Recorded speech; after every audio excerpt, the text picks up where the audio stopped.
Something changed, my heart could not contain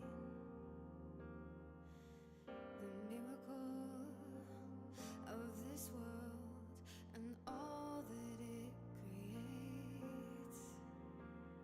With every passing day, the winds might grow stronger and carry us away, but we will hold on to joy to light the way, to keep the reminder that love does not escape. I'm yours forever.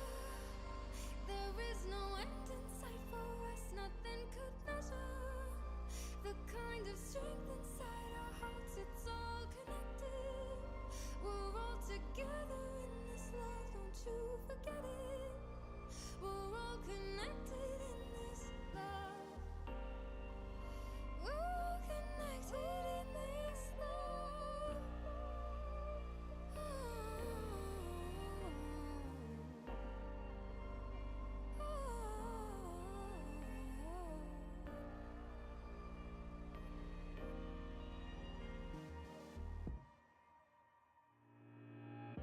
Even if each of us are miles and miles away,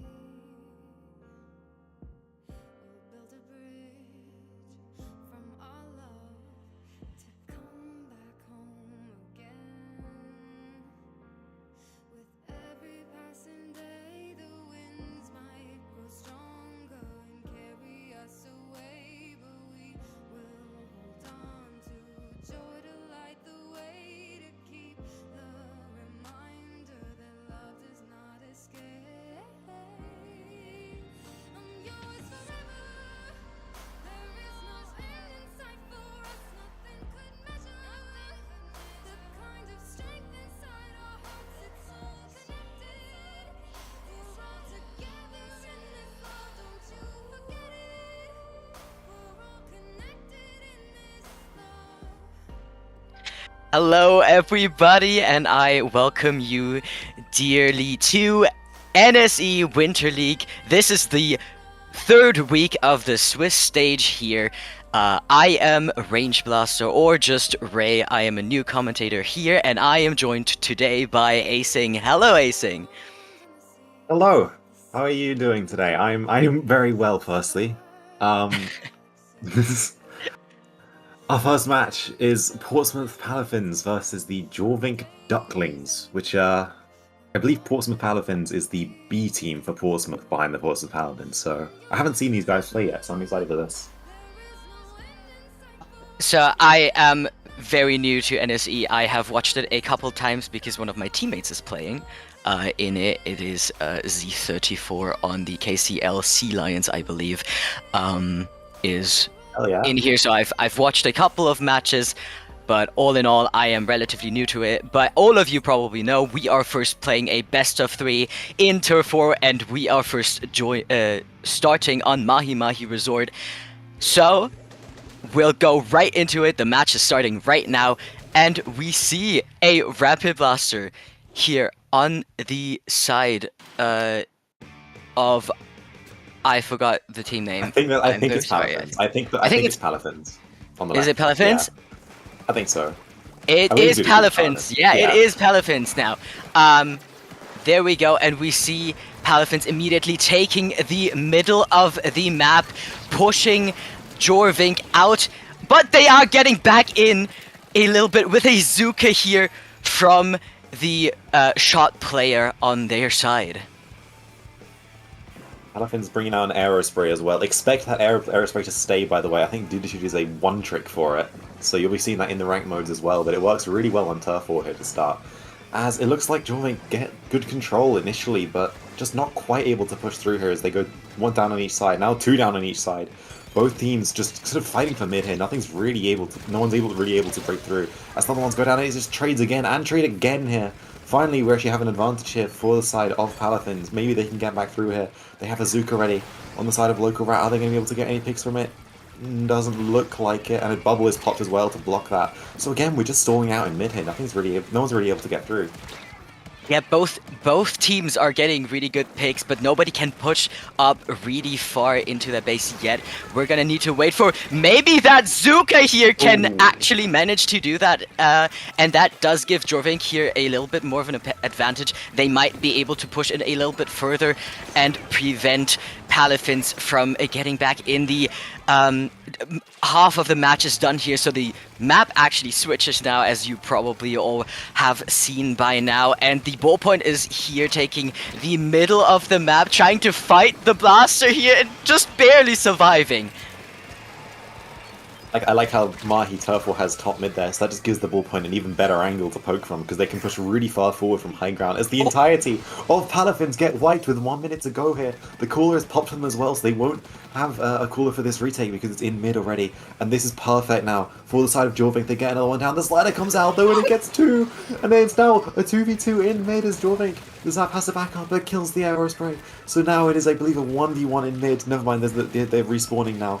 It looks like the Jorvik have just managed to barely hold on to control here, with Palafins trying to get a retake down the side. The reflux goes down on the side of Palafins, as does the Rapid here. It's now a 2v2 in mid. It looks like the Zap is just going back to get more paint and control. And another one goes down the side of Palafins. They're super staggered here, with only 20 seconds left to go. Yeah, but they are trying to get back into the mid. The reflex here trying to survive, barely able to hide behind the block over there. The aerospray is just farming for a slider, trying to get a little bit of control. They only have a couple of seconds left. And it seems 3 down. Oh, okay. And that is the first game for Palafins. I think it seems very much in their favor right now. But again, it is a best of 3, so the next match absolutely matters for Palafins to win the set here. But yeah, it was a back and forth. I mean, it is Turf War. It is just a who can have control the longest, and especially the last 30 seconds matter the most. And yeah. That's a comeback from Palafins there. They were locked out in their spawn, really staggered as well with about 20 seconds left.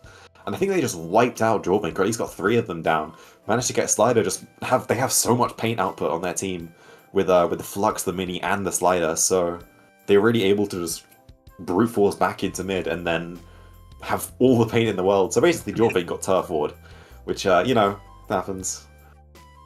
Yeah, as I said, it's that is just a thing with Turf War. I think every comp player has experienced that. It is one of the biggest reason why it's not played that much in competitive. I mean, it's played here in NSE and in official Nintendo tournaments, but by a lot of or in a lot of tournaments ran by the community, it is not often seen because of that reason, because people think it's kind of not really unfair, but not really a good design choice to have the last 30 seconds be the only ones that kind of matter in this context.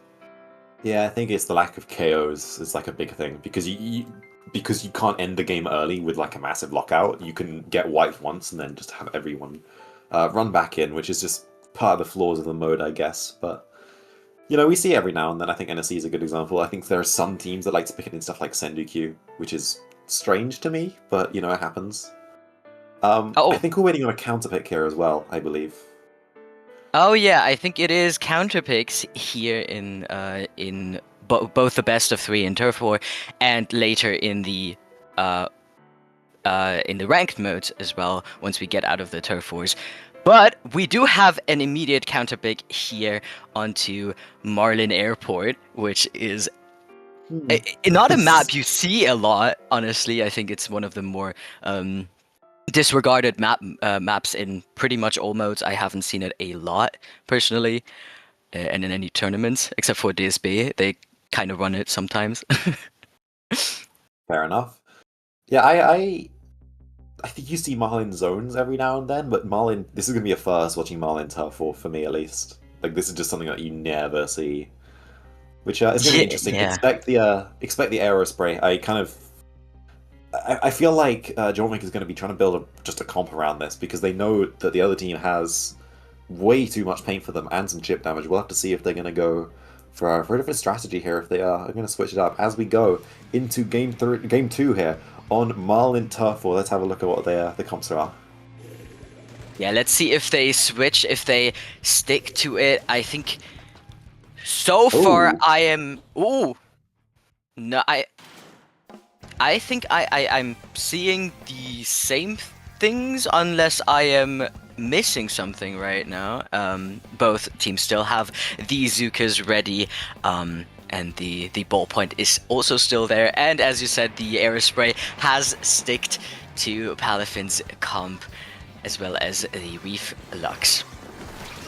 Yeah, I was oohing because I was surprised they stuck there. I'm surprised they stick their comp, but I assume they're confident in this, as the slide actually gets one on the left quite early there, and gives Palafins a really nice advantage in mid early. And it looks like they're able to get another one down there on the zap. All three go down there on their fan. It's now 4v1 on the side of Palafins. They're going to push really far forward. We're only 45 seconds into the game, and Jorvak are in danger already as the slider gets pushed on their plat as well. But the aerospray goes down, and a booyah and a bubble get popped as well. There's a lot going on here as the blaster rushes onto the... Oh, gets picked by the aerospray, and a really nice pick there.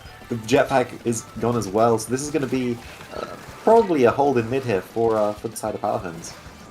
Yeah, the Mini is trying to survive the Zuka and the ambush here from the shot, and the Blaster trying to hold the middle of the map here, with Jorving trying to get back in, but they're being picked on the right side and pushed back. The one player on the right side has to jump out as well. They are back in their spawn, and Jorving can't find an opportunity to get back in. Palafins is doing a great job as keeping them in their spawn here. I feel like Jorvik are really struggling with the special output on the side of Palafins because they just have 3 weapons that can absolutely spam their specials and get loads of value as another one goes down here on the side of Jorvik from the slider there. And now they have 3 specials up. They've used 2 of them. The Zuka's getting popped, the Mini, or the Rapid, sorry, desperately hiding on the right side. The Cooler is popped in mid as well as he goes into the last minute of the game. In a 3v3, the Pack gets popped as well. Are they going to be able to get any picks from it? Is the Rapid going to kill it? No, the Rapid kills the Pack as well. So it's now, oh, the Blaster kills the Rapid, and the other one's running in mid. They get picked too. They're really sagging on the side of Jorvik here, but they just can't seem to break through. The Blaster does get the bubble up here and gets the pick on the Reflux, and maybe that is... Oh, never mind, that is not their opportunity to back into the mid as they get wiped out, and Palafins takes back control of the fan here on Jorvik's side, pushing them back in. They only have 30 seconds left to make one more push happen and maybe get back control of the mid. But the slider gets popped again and gets the Blaster down. That with that, their main aggression does end up leaving Jorvik here. I think this might be the game over. Yeah, it's the game over. This is going to be game 2 going to the Portsmouth Palafins, and they are going to therefore take game 1 of the set because they have won the best of 3 turf war in a dominant fashion in game 2 on the other team's counterpick. Yeah, and we are also moving into the ranked modes with that, as the first point goes to Paladins here, and we are going into, I think it is Clam Blitz this week. We are starting with Clam Blitz, and we are gonna have to wait for a counter pick to see which map we're gonna go on.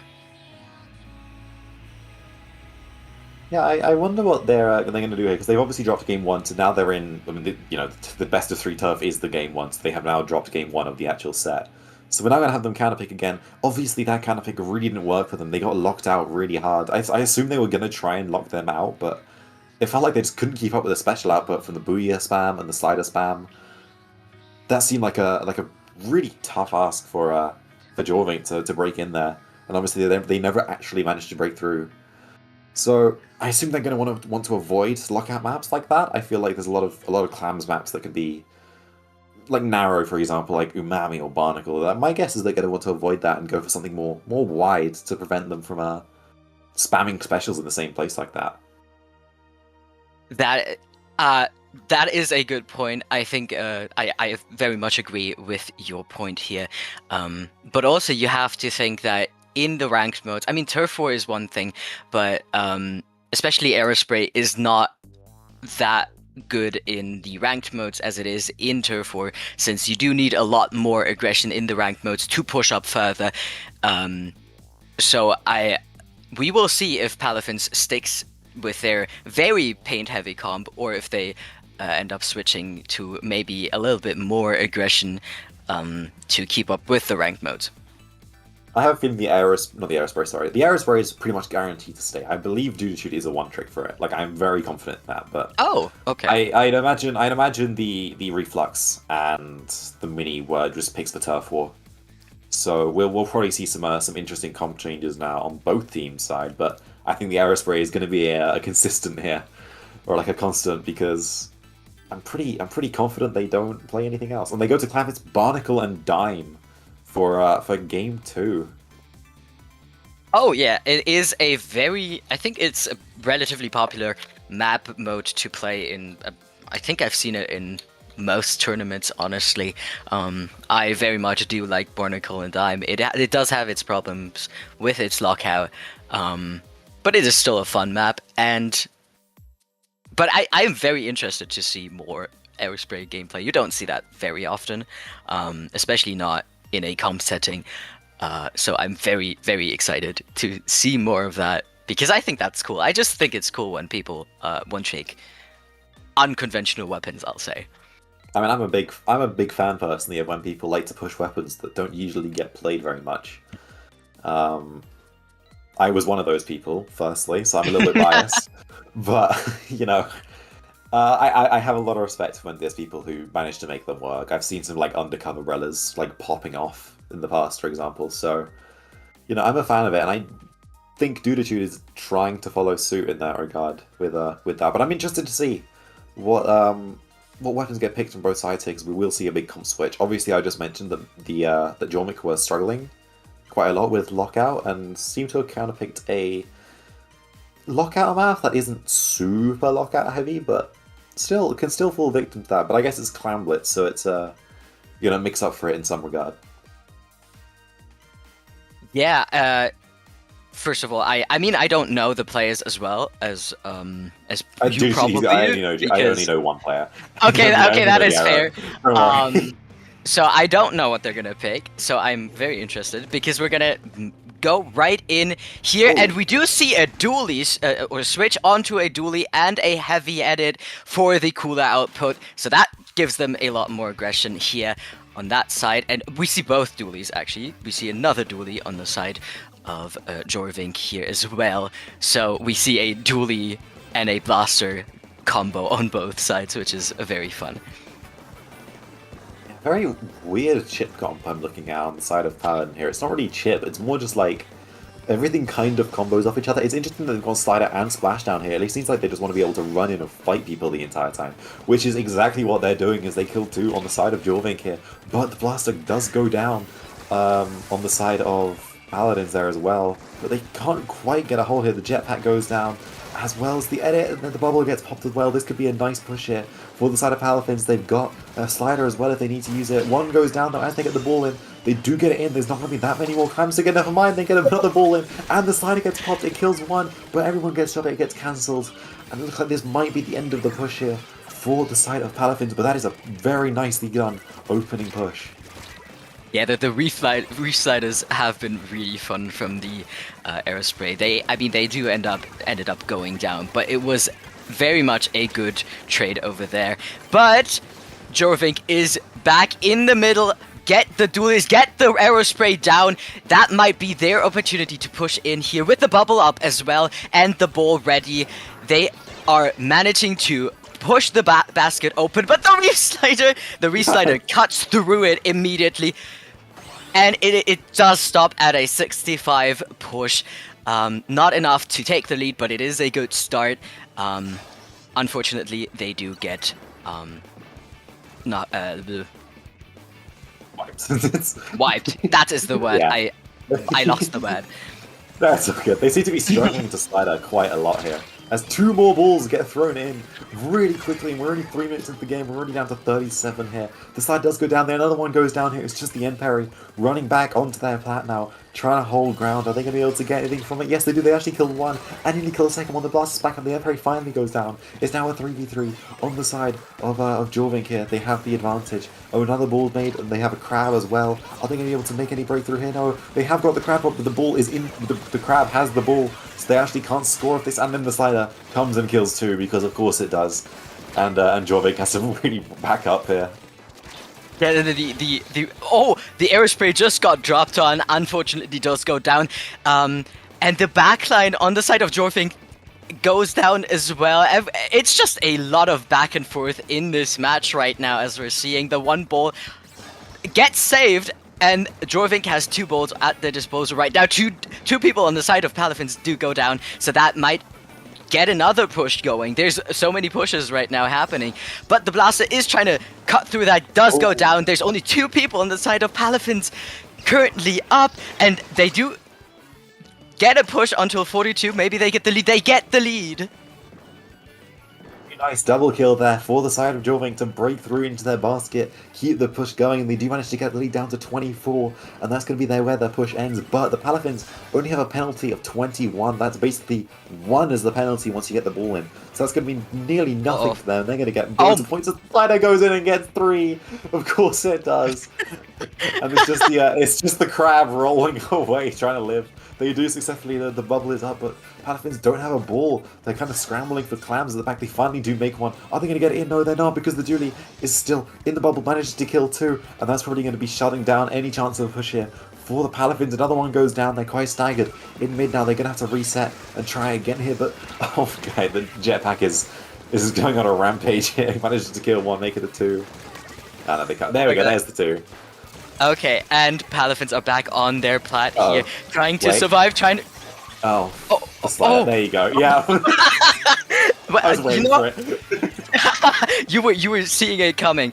You know how I said that they need a lot of aggression? I take everything back. The slider is doing the work right now. The slider is absolutely putting in the work to keep that aggression up. Maybe it's not the main weapon, but you know, it gets enough of those sliders to keep up. Oh, that splashdown killing the Julies there. Getting a trade is very, very nice. It is just sneaky though. He has to run back, throws the ball back here, and it's just going to be another hold. They only have 18 seconds left. 2 balls on the side of Jorvink. Are they going to choose to score, or are they going to choose to hold position? 2 go down here. They're not going to be able to score at all. As the last guy is getting ran at, they do manage to barely get away. Jorvink are going to hold on to the lead going into overtime here, but there is a ball on the side of Palafins. They might manage to get it in though. They go 2 down. They have more balls going in. 1 goes in. Can they get 2? No, they miss, and it's a wipe. I mean, good for Jorvink here, because that is the end of the match here, and the second point going to Jorvink in this now best of 5. But I do think it was kind of a mistake for them to try and push in the last 30 seconds of the match. But I mean, they just clutched it. They managed to stop the push from Paladins from going too far and losing the lead here. So that is their first point, and it is in a 1-on-1 right now. One damning emote there. That was interesting. No, I think they were just trying to. Okay, so Palafins had 3 balls at the end there, but the slider had 1 of them, slid really far in and dropped it as a result, because when you explode, you drop your balls and your clams. So, you know, you don't get the ability to keep the push going there, and when the slider gets cancelled, you can't really pick that back up. So even though he got 1, that ball was left to despawn. 1 managed to get in on the top left, but then the other one just missed, and that would have been the lead if they didn't miss the ball there. So that is really, really unlucky for the side of Palafins, as we do have to wait for their counter pick now. It is 1-1, which it's on the end of it's an effective best of 3 now. But I guess it's advantage Paladins because they need to win on 2 of their counter picks instead of just 2 of theirs, which is what Jorvink has to do. It's the advantage of winning game 1. Yeah. If it goes to game 5, you have to win on other team counter picks. Yeah, exactly. It is always a good advantage to have to win the first map mode in a best of 3, best of 5, whatever, in any set basically, especially with counter picks.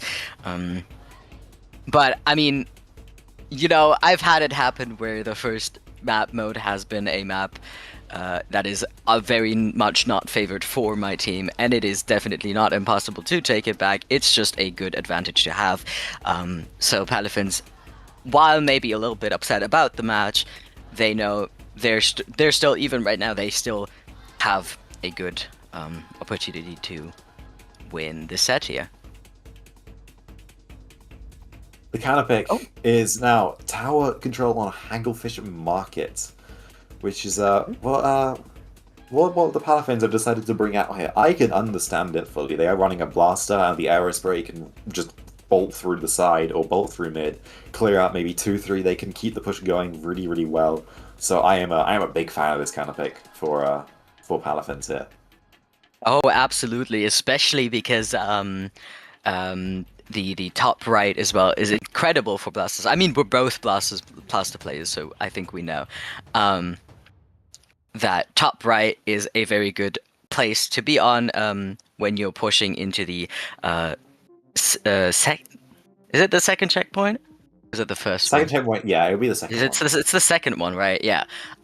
Good position to have, and the slider, as you said, can easily clear out mid since it is a pretty big chokehold to get through.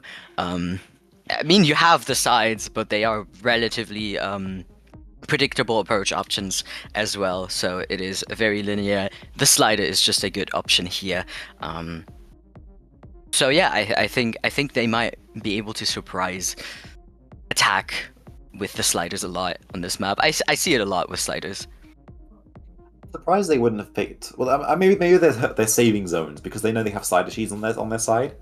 So I feel like if they want to try and win, they want to go on something before that. I guess I'm surprised they wouldn't go for something like zones early, but I can completely understand why they've gone tower as well, just because everybody favors their comp. As we do start game 3 here on tower control, Hagglefish Market. Expect the aerospray to return. Wait, what? Whoa, flings are okay. We don't see an aerospray, anyways. But we do stick to the same comp on the side of Jorvink over there. I'm shocked about the flings personally. Didn't know you played it. I think this is the first time I've ever seen this, which is a pretty big surprise to me as we do get underway here in mid. So we are going to be seeing an aerospray. We're going to be seeing missiles, and we got two splashdowns on the side of Palafins here, which is also quite a big surprise here. But neutral seems to be stalling out. The edit goes down, 2 go down now, or 3 go down now on the side of Palafins. I was about to say it was a bit stally there as the missiles came out, but no, they all get punished. That's 4 now for the side of Jorvink. They're going to be able to have a really nice opening push, but they do have 2 on tower here. So, okay, 1 finally moves away. They get another one down. The Flingser goes down on the side of Palafins, and the Pack's up. Another one goes down. It's a massacre on the plat. A 3rd goes down. Are they going to be able to get the quad on the plat? Not quite. It doesn't look like. The Empire is just barely going to be able to live, but the tower is already at the 2nd checkpoint. Oh, yeah. Jorvink is currently just overrunning. They are showing that they seem to be a lot better in the rank modes here than Turf War. The Zap is trying to get a cooler out here. There's the ambush from behind from the blast on the side of Palafins, trying to get back control of mid here, and they do manage to get a little bit of control back. The splashdowns are ready. They are also putting and they get maybe 2 down. No, they don't. They go down themselves, unfortunately, and that gives the mid control back to Jorvink here. Looks like Palafins are just really struggling to get back in. They've got 1 weapon against their backline, which is the heavy edit, is getting outranged pretty much by the ballpoint quite badly. They can't really deal with the bubble that well. They can't deal with the crab that well. They've got 2 splashdowns and missiles. There's just not enough to get them back in. So they're kind of fighting for their lives the entire time. and it's really costing them here. As Jorvik managed to get another push and are already back onto the checkpoint with a crab on tower. The splashdown behind though manages to kill two. Another 2 down, now will wipe.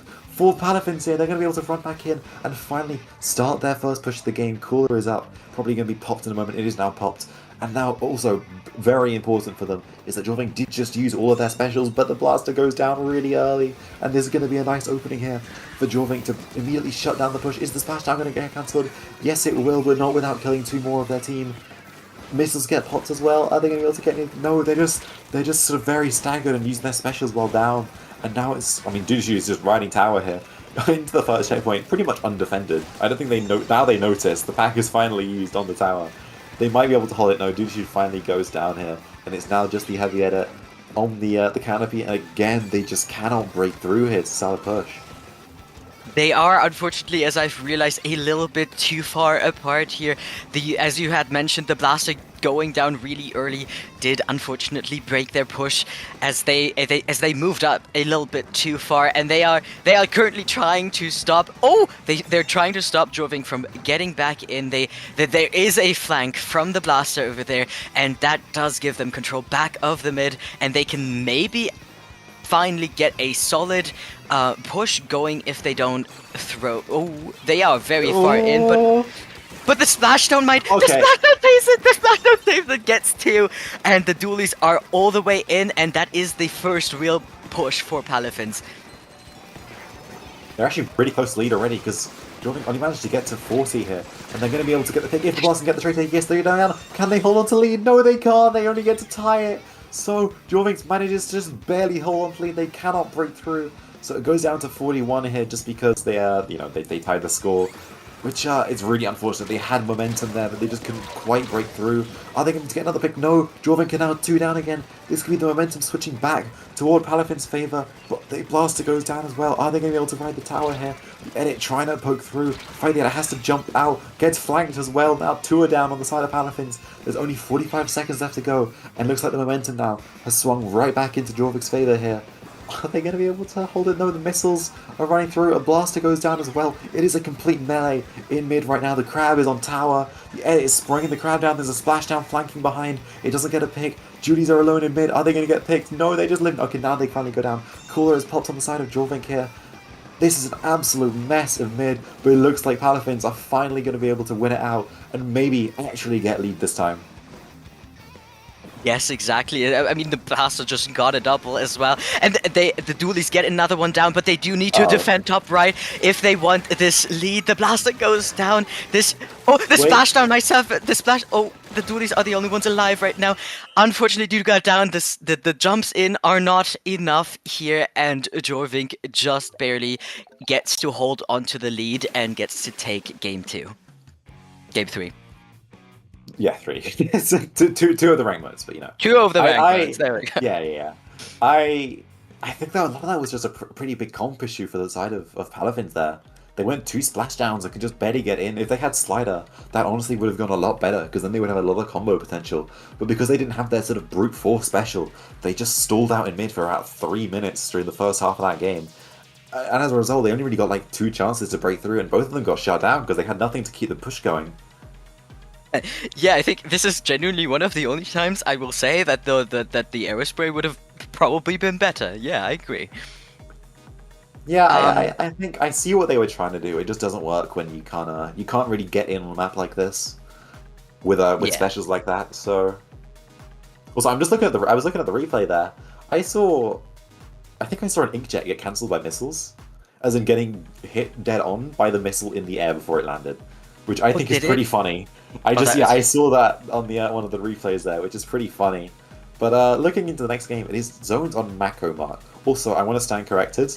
I didn't realize it was predetermined modes. So the modes are set, but the maps are not. I didn't realize that. So that was why they didn't pick something like zones. But now they get zones. I assume the Aerospray is going to come back here. I'll be very surprised if it doesn't. Yeah, I think they might have also realized that they do need the just added bit of aggression that Slider or just any retake special at that provides.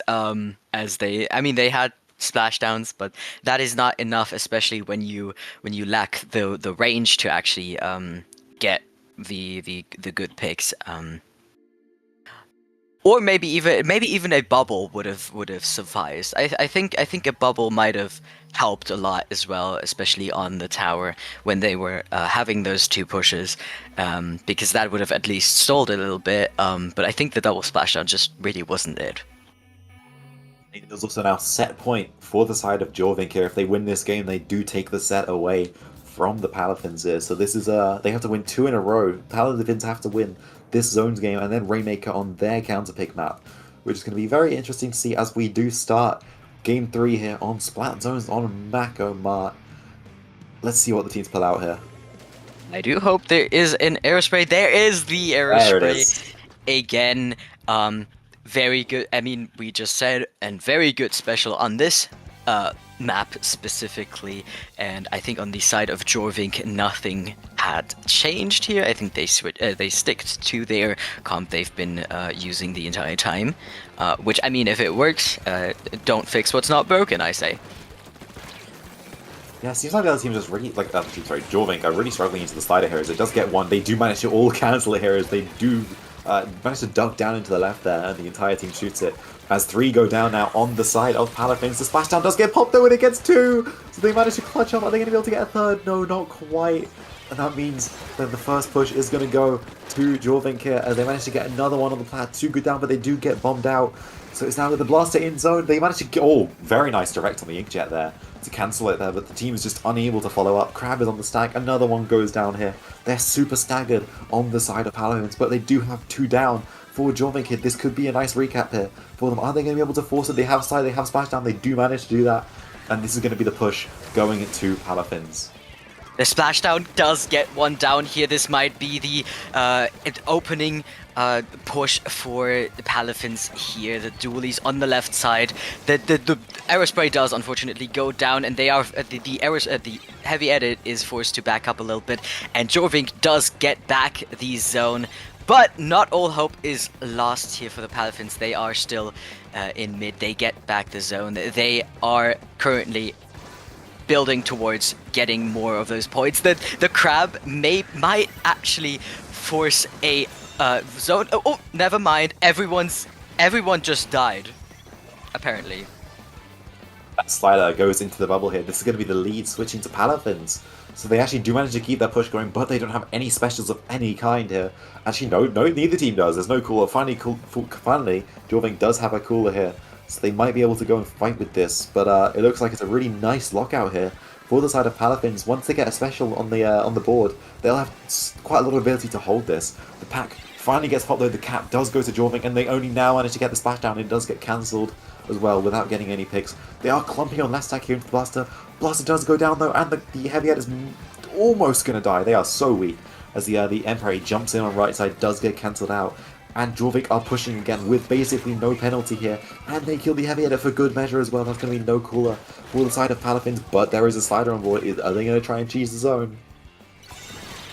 Yes, We will see. They do. Obviously, they do. But the zone flips back really quickly again, and Jorvik obviously are gonna try to build towards that lead switch very soon. The jetpack is almost ready here. They do get the dualies down here, and Paladins are ready to strike. Whoa, they are 2 down though. They cannot afford to lose the heavy edit here on the left side. They are surviving though. They are not surviving anymore. For them to jump out, but that's... I thought they were gonna jump out as well, but the wait. Oh, oh my god. So they managed to get the slider cheese. They managed to get the slider cheese there from a 3-down scenario just because they were cooler, and that meant they could splash down and slide to the zone to force the cap and defend it with 1 point remaining here until Jorvik got the lead. Another splashdown gets popped, doesn't manage to get any value, and now the Jorvik is going to have another push here. But you can see Duditude painting for another slider in the bottom left to try and slider cheese the zone again. I think I see what the strategy for the rest of the game is going to be. Yeah, they are probably just going to. Yeah, They there are you go. absolutely just putting. They are just using those sliders to get back the zone and just not allow Joving to get a lead switch going. And I mean, that's that's what Aerospray does best. It's a really good painter and it gets a lot of specials, and especially something like slider that can easily cheese the zone is especially useful. That's probably why this is one of their best modes, I would assume. Yeah, what doesn't help though is the fact they're But doing the slider but cheese. They're spamming the cheeses really early on, so they don't have a slider cheese for when it matters. The penalty just ticks down, and then they get the lead again on the side of Jorvink. They're now going to be cramming up. They're 2 down on the side of Halfins. It's 1 slider to go. Can they count? Will this count the zone? Yes, it will. And Wait, Jorvink what? lose the zone because of a slider cheese. They have 20 seconds and 40 penalty here to keep the holding. They won't probably have another slider. They're just going to run out of spawn plate at some point, and they are close to a pack. This could be the one chance that the Paladins managed to get. The slider gets put on zone, as does the splashdown. Slider gets. Oh, it gets 2-3 down now on the side of It's only Paladins. gonna 8 seconds left to go. It's a wipeout, and this is going to be the game going to Jorvink after a lot of slider cheeses. The blaster trying to get the splashdown onto the zone in the last second, unfortunately does not get to it in time. And yes, as you said, that is the 3-1 for Jorvink. They proved that the rank modes just fit them a lot better. They have the aggression for it. They kept the holds. The sliders were probably very annoying, as they are, because it's a slider on zones. Um, But I mean, they held it. They were able to just put enough pressure so that the sliders were not enough to keep the lead switch from happening. Yeah, it seemed like Jorvink managed to adapt quite a lot to the slider and splashdowns by the end of it. I think in the first couple of games, in the Turf War games, and I also want to see the Barnacle Clowns game, they were pretty much struggling with the slider. They would always get let it get like 2 of them, or like 1 or 2 of them on their team, and it would just kill any momentum they managed to get. But by the end, they were managing to really well cancel those sliders and just do not let it get any value, which ultimately let them win all 3 of the rank modes in a row against Jorvink. Yeah, I mean, it looked really bad for them in the start. The Turf War matches really did not go well for them, but they held on. They didn't let that take them down, and they got the momentum and got the 3-1 here. And good job to Jorvink. Also, good job for Paladins. Really, really good matches. I mean, all of those matches were very close and very back and forth. Both teams had their good moments. I do think the sliders were very funny though. Yeah. But that, therefore, is the set to Jorvink 3-1 against Palafins. GG's all round. I think we're going to go to a short break here before our next set, which is going to be the Rizka Royals versus the Anarchists. So, yeah, stick around and we'll see you then. See ya.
Hi, and welcome back, everybody. We are back with the second set here. As you can see on stream right now, we have the Risco Royals versus the Anarchists here in the next set to be played, starting on Turf War Mahi Mahi Resort again. Acing is still here with me to commentate this set. So yeah, I am excited. I think most people probably know Snipes, and yeah, I mean he's probably one of the best players in the UK, if I'm not mistaken.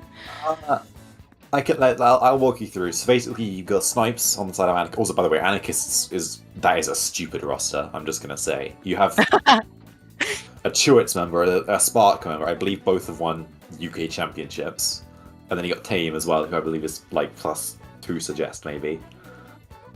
So that's a pretty strong team on the side of Anarchists here, which does scare me slightly going into this, especially because I don't actually know anyone in Risco Royals. So this is going to be a very new experience for me. But I'm slightly worried here.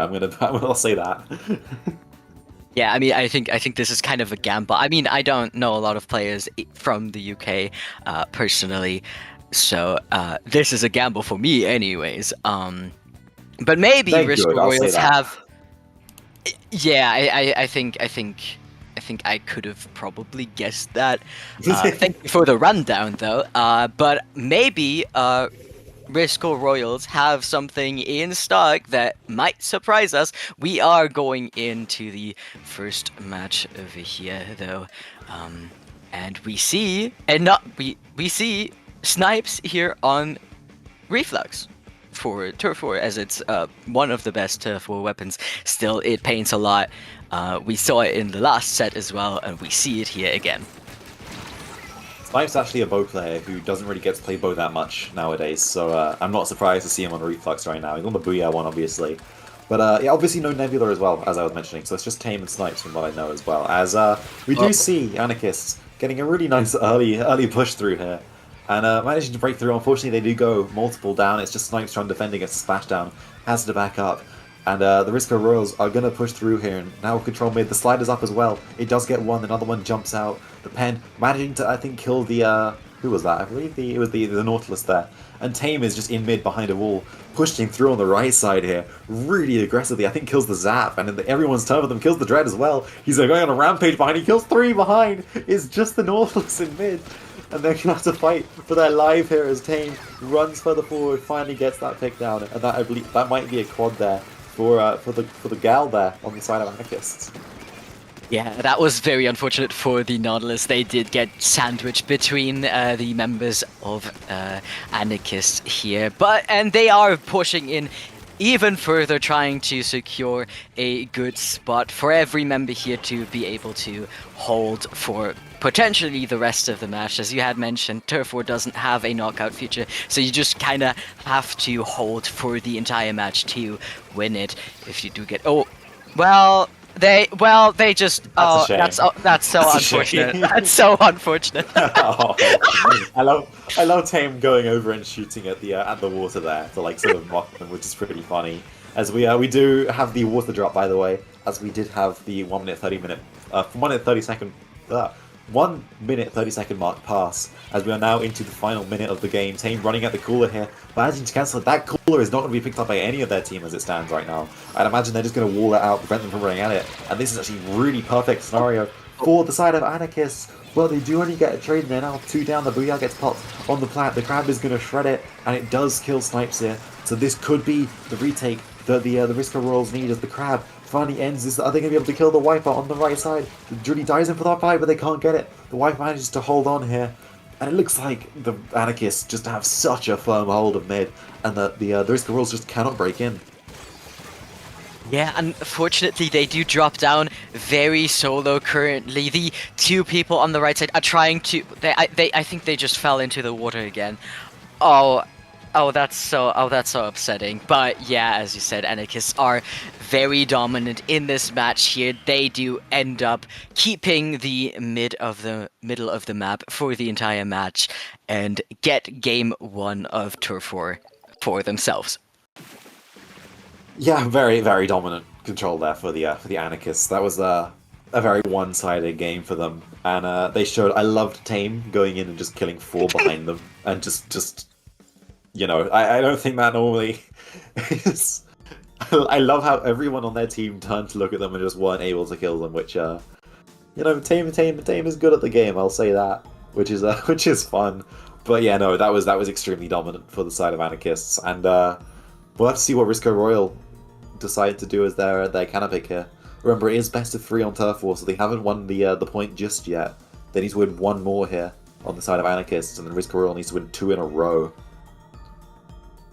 Yes, exactly. But I do think they did have some really good picks. I think their main mistakes was really dropping in alone and being a little bit too staggered. And the cooler, obviously, and falling into the water. Yeah.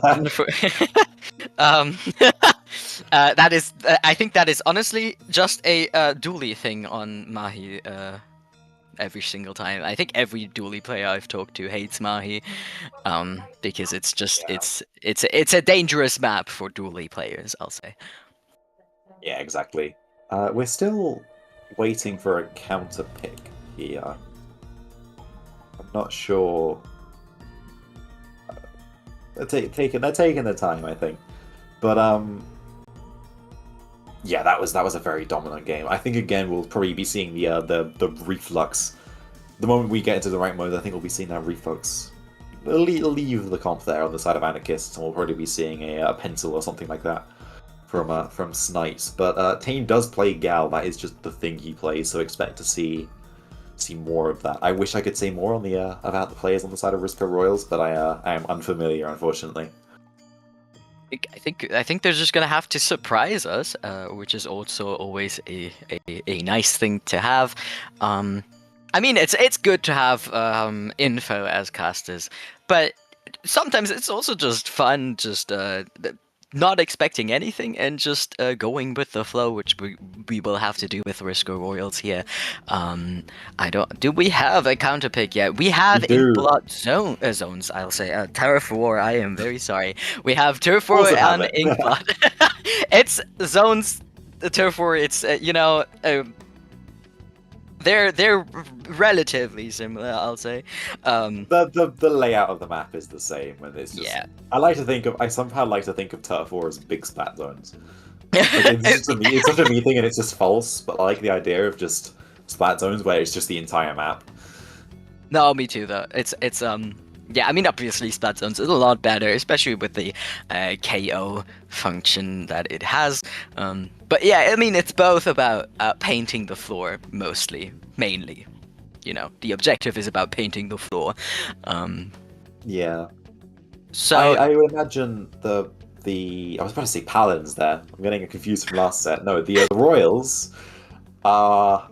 I think they just want to avoid a map that's like pretty lockout heavy. I think on Mahi they just really struggle to get into this comp. So I imagine they're going to go for a map like this, where they want to flank more. They want to be able to break through more. They want to have like less clumping into one area because there's just less places to go. And I assume that's why they've picked Inkblot. So we'll have to see how this works out for them. Yeah, especially with the spawn region that Inkblot gives, you can actually get from like all the way left to all the way on the right relatively easily, so you are not as locked out as you are on Mahi, for example. And there's also I mean, there is water to fall into, but I don't think that's gonna happen on this map. I'd be upset if it did. I mean, it would be funny though. So the dualies are gonna have a better time. Oh yeah, no, definitely. I think we're almost ready to go here. We're waiting for one person on the side of the Risco Royals to ready up here. There's only 10 seconds left, so yeah, we are very close to going into our third game here, or our second game here. There we go. They do finally ready up. So it is time for Inkblot Art Academy on Turf War. Let's see what the comps are going to be. I imagine they're going to be relatively similar to what we saw last game, but yeah. Yeah. We do see a decaf and a pro coming out from the side of the Risco Royals here. Might give them, especially with the decaf, a little bit more aggression to keep up with the 52 over on the side of Anarchist. Oh, there's an immediate trade. Oh, and two of Risk Royals go down immediately, and they will need to regroup here first before trying to get back into mid, which they are trying to do, except for the Zap over there, trying to get a pick, gets the pick, actually. Anarchist going down 2 now, and the Reflux is trying to just paint for specials. Reflux is going to be flanking, like, very shortly. And never mind, they actually backed up. By the way, I realized that I said that I think Snipes will be switching to pen. I take that back because they have a pen already. So that was just me being a little bit silly there. I think he'll be going like a decal or S+, but we can talk about that another time, as there's two people fighting on the right side here in the pit. The Wiper trying desperately to live here, and they do manage to do it, and now Snipes comes in to give support. The Hammer is popped down there as well. Are they going to get any picks here? They do manage to get a trade with the decal here, as the Pro now drops to try and fight the Flux, but they can't quite get it. And now the Flux is in 1v1 with the with the Dreadringer, who sliders to counter jump on the Wiper here. So it's a bit of a melee in mid again here, as finally it looks like the Anarchists are in control. Yeah, exactly. I think Risco Royals did get a little bit separated on those fights, unfortunately, and the Anarchists are looking to maybe get on the plat. The Wiper does go down, unfortunately. 2 people go down on the side of Anarchists, and that might be the opportunity for Risco Royals to get back in with the Booyah coming out. But there is a Reflux behind them with a cooler there as well. They do go down. The Wiper trying to ledge camp the Pro over there, and the 52 trying to hold ground on the other side, as Anarchists are being slowly but surely chipped away here, and the Briscoe Royals do get control of the middle of the map. 1 minute to go here in this Surfball game, and Briscoe Royals are in the advantage state with the Anarchists trying to get back in. The Wiper is going to rush top mid, maybe? Are they going to be able to get something? They do manage to kill 2 on the side of the Risco Royals, make that 3 down, and it's just the Pro sharking. Are they going to be able to kill the guy? No, they aren't. They aren't able to get any value out of that shark. That's a full wipe on the side of Risco Royals, and that Hammer and the Wiper, sorry, and the Gal are on their plat, pushing really far, and the Wipers, also the Gal's already in their bats, trying to brawl out. They have got a slider on the side of the Risco Royals. This could be potentially the way they win the game again, but no, they have to pop it early to break back through in mid, and there's just a bow sitting on right side. 1 goes down on the side, 2 go down now on the side of Risco Royals, make that 3, and this is almost guaranteed to be the game going to the Anarchists. Yes, unfortunately. I mean, the Risco Royals did have some really good holds over there, but unfortunately, they lost it at the end, and the Anarchists were able to take back control, just be able to take those opportunities that were given to them, and take this game, and that is first point also to Anarchists here, which also concludes our Turf War section. So that is now, because it's best of 3, that is now game 1 of the whole best of 5, going to the Anarchists here in relatively dominant fashion. I would say the Mahi game was significantly more dominant, but it was a lot more back and forth for the last game there on Inkblot. So, you know, maybe Risco Royals are getting their stride. Okay, it was for a little bit. They had like a decent hold at one point. So, you know, it was more close. I'll say that at least. Is that any better? Yeah, I mean, they adapted. You know, I always say that even if you lose every game in the set, I think you should genuinely focus on how good the matches were in general. I mean, obviously, you can still be upset about a loss, but I mean, I think the Risco Royals did adapt really well in the second game. They did a lot better, in my opinion. They did have some good holds, some good picks. They got separated a ton, unfortunately, and I think that's what the Anarchists realized and took advantage of as well, as we can see in these replays. And that did end up giving them the win for the first point here, and we are gonna move back into Clam Blitz very soon. We are still waiting on a counter pick from the Risco Royals here to see what map we're gonna go on. Yeah, I think the Risco Royals getting split is definitely costing them a lot because they keep just taking fights that they could win if it was a 2v1, but because they split into two 1v1s, they end up losing. So they need to stick together more, I feel like. But I think we're doing the same map list. I believe it's a Clan Blitz game next. Yes, it is. It is, yeah. So yeah, we'll have to see what they kind of pick here. They have a lot of options as well. So I do think they should maybe go more on a map that forces them to fight together more, instead of a relatively larger map, so that they can't get split as easily. I mean, obviously, that also puts them into more fights with the enemies, but that way they can't get, cornered and sandwiched, I'll say, as easily as on Inkblood and on Mahi. let's see what the counter pick ends up being here, as they are currently just making up their minds. I think you can tell that Anarchists are pretty firmly the stronger team throughout those two Turf War games, and I'd imagine, knowing the players, that this might continue through the ranked modes here. So we'll have to see, but I'm gonna make that prediction now. So as we do actually get our counter pick here, which is going to be on Crableg Capital with Clan Blitz. Okay. Yeah.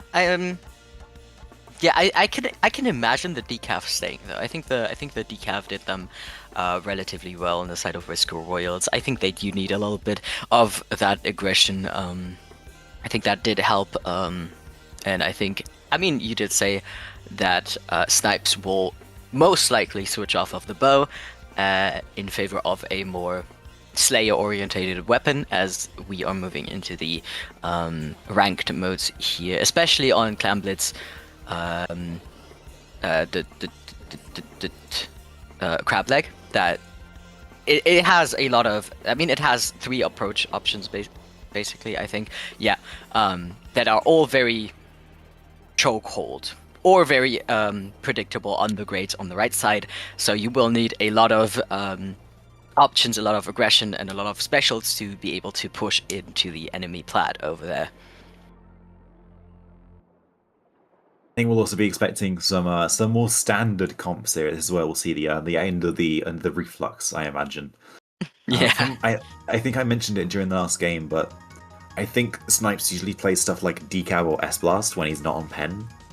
So that's my guess as we do start game 3 here, or game 2 here, for Crableg Clan Blitz. Let's see if I'm right about that. We're gonna see in a second. What? Never mind, he's on the crab heavy edit, which, I mean, I definitely did not expect that one. And there's a 96 deco as well with the Kraken, which is one of the specials that are really good at forcing into the ramp on this map. So I do get that choice. Definitely, and they are immediately trying to push into the left side here with a crab immediately ready, and the two people on the side of Risco Royals down already. The Lita trying to find a pick on one of the members. It does get rushed down, and the Anarchists are immediately on the enemy plat with a Kraken ready. That being said, they haven't actually made a ball yet. They're still scrambling in mid, trying to sort of swap clans out, and that is giving Risco Royals the ability to push them off the plat straight away. But as I say that, they do just dive onto the ramp and score the ball, which is fun. Are they going to be able to get any more? Doesn't look like it. The slider's running a shut down anything else that happens here. So the push is going to end relatively quickly here as the pen, or the Elite, sorry, managed to get a nice snipe onto the pencil here. So the push is only going to be one power clan to start the game, which is a nice defense there for the side of the Risco Royals here. By the way, I'm looking at Tamon 96. That is throwing me off. I've never seen that before. Oh yeah. I mean, yeah, but we did see that the Reef Sider unfortunately did go down to the heavy edit and the pencil over there. The bubble being up very early, in my opinion, over there, trying to hold a little bit of the ramp, and the heavy edit on the grades right side, trying to maybe find a little bit of an opportunity. But the two members of Risco Royals are trying to push into the ramp. Unfortunately not. Oh, the slider gets to. Unfortunately, does go down. Maybe. Probably won't be able to. What? What was that throw of the ball? That I'm confused. Wait, they killed the Wait, defender. wait. It's fine. They No, missed again. No, we missed twice. missed We throw the again. ball once, miss, and then throw it again, and you still miss when you are completely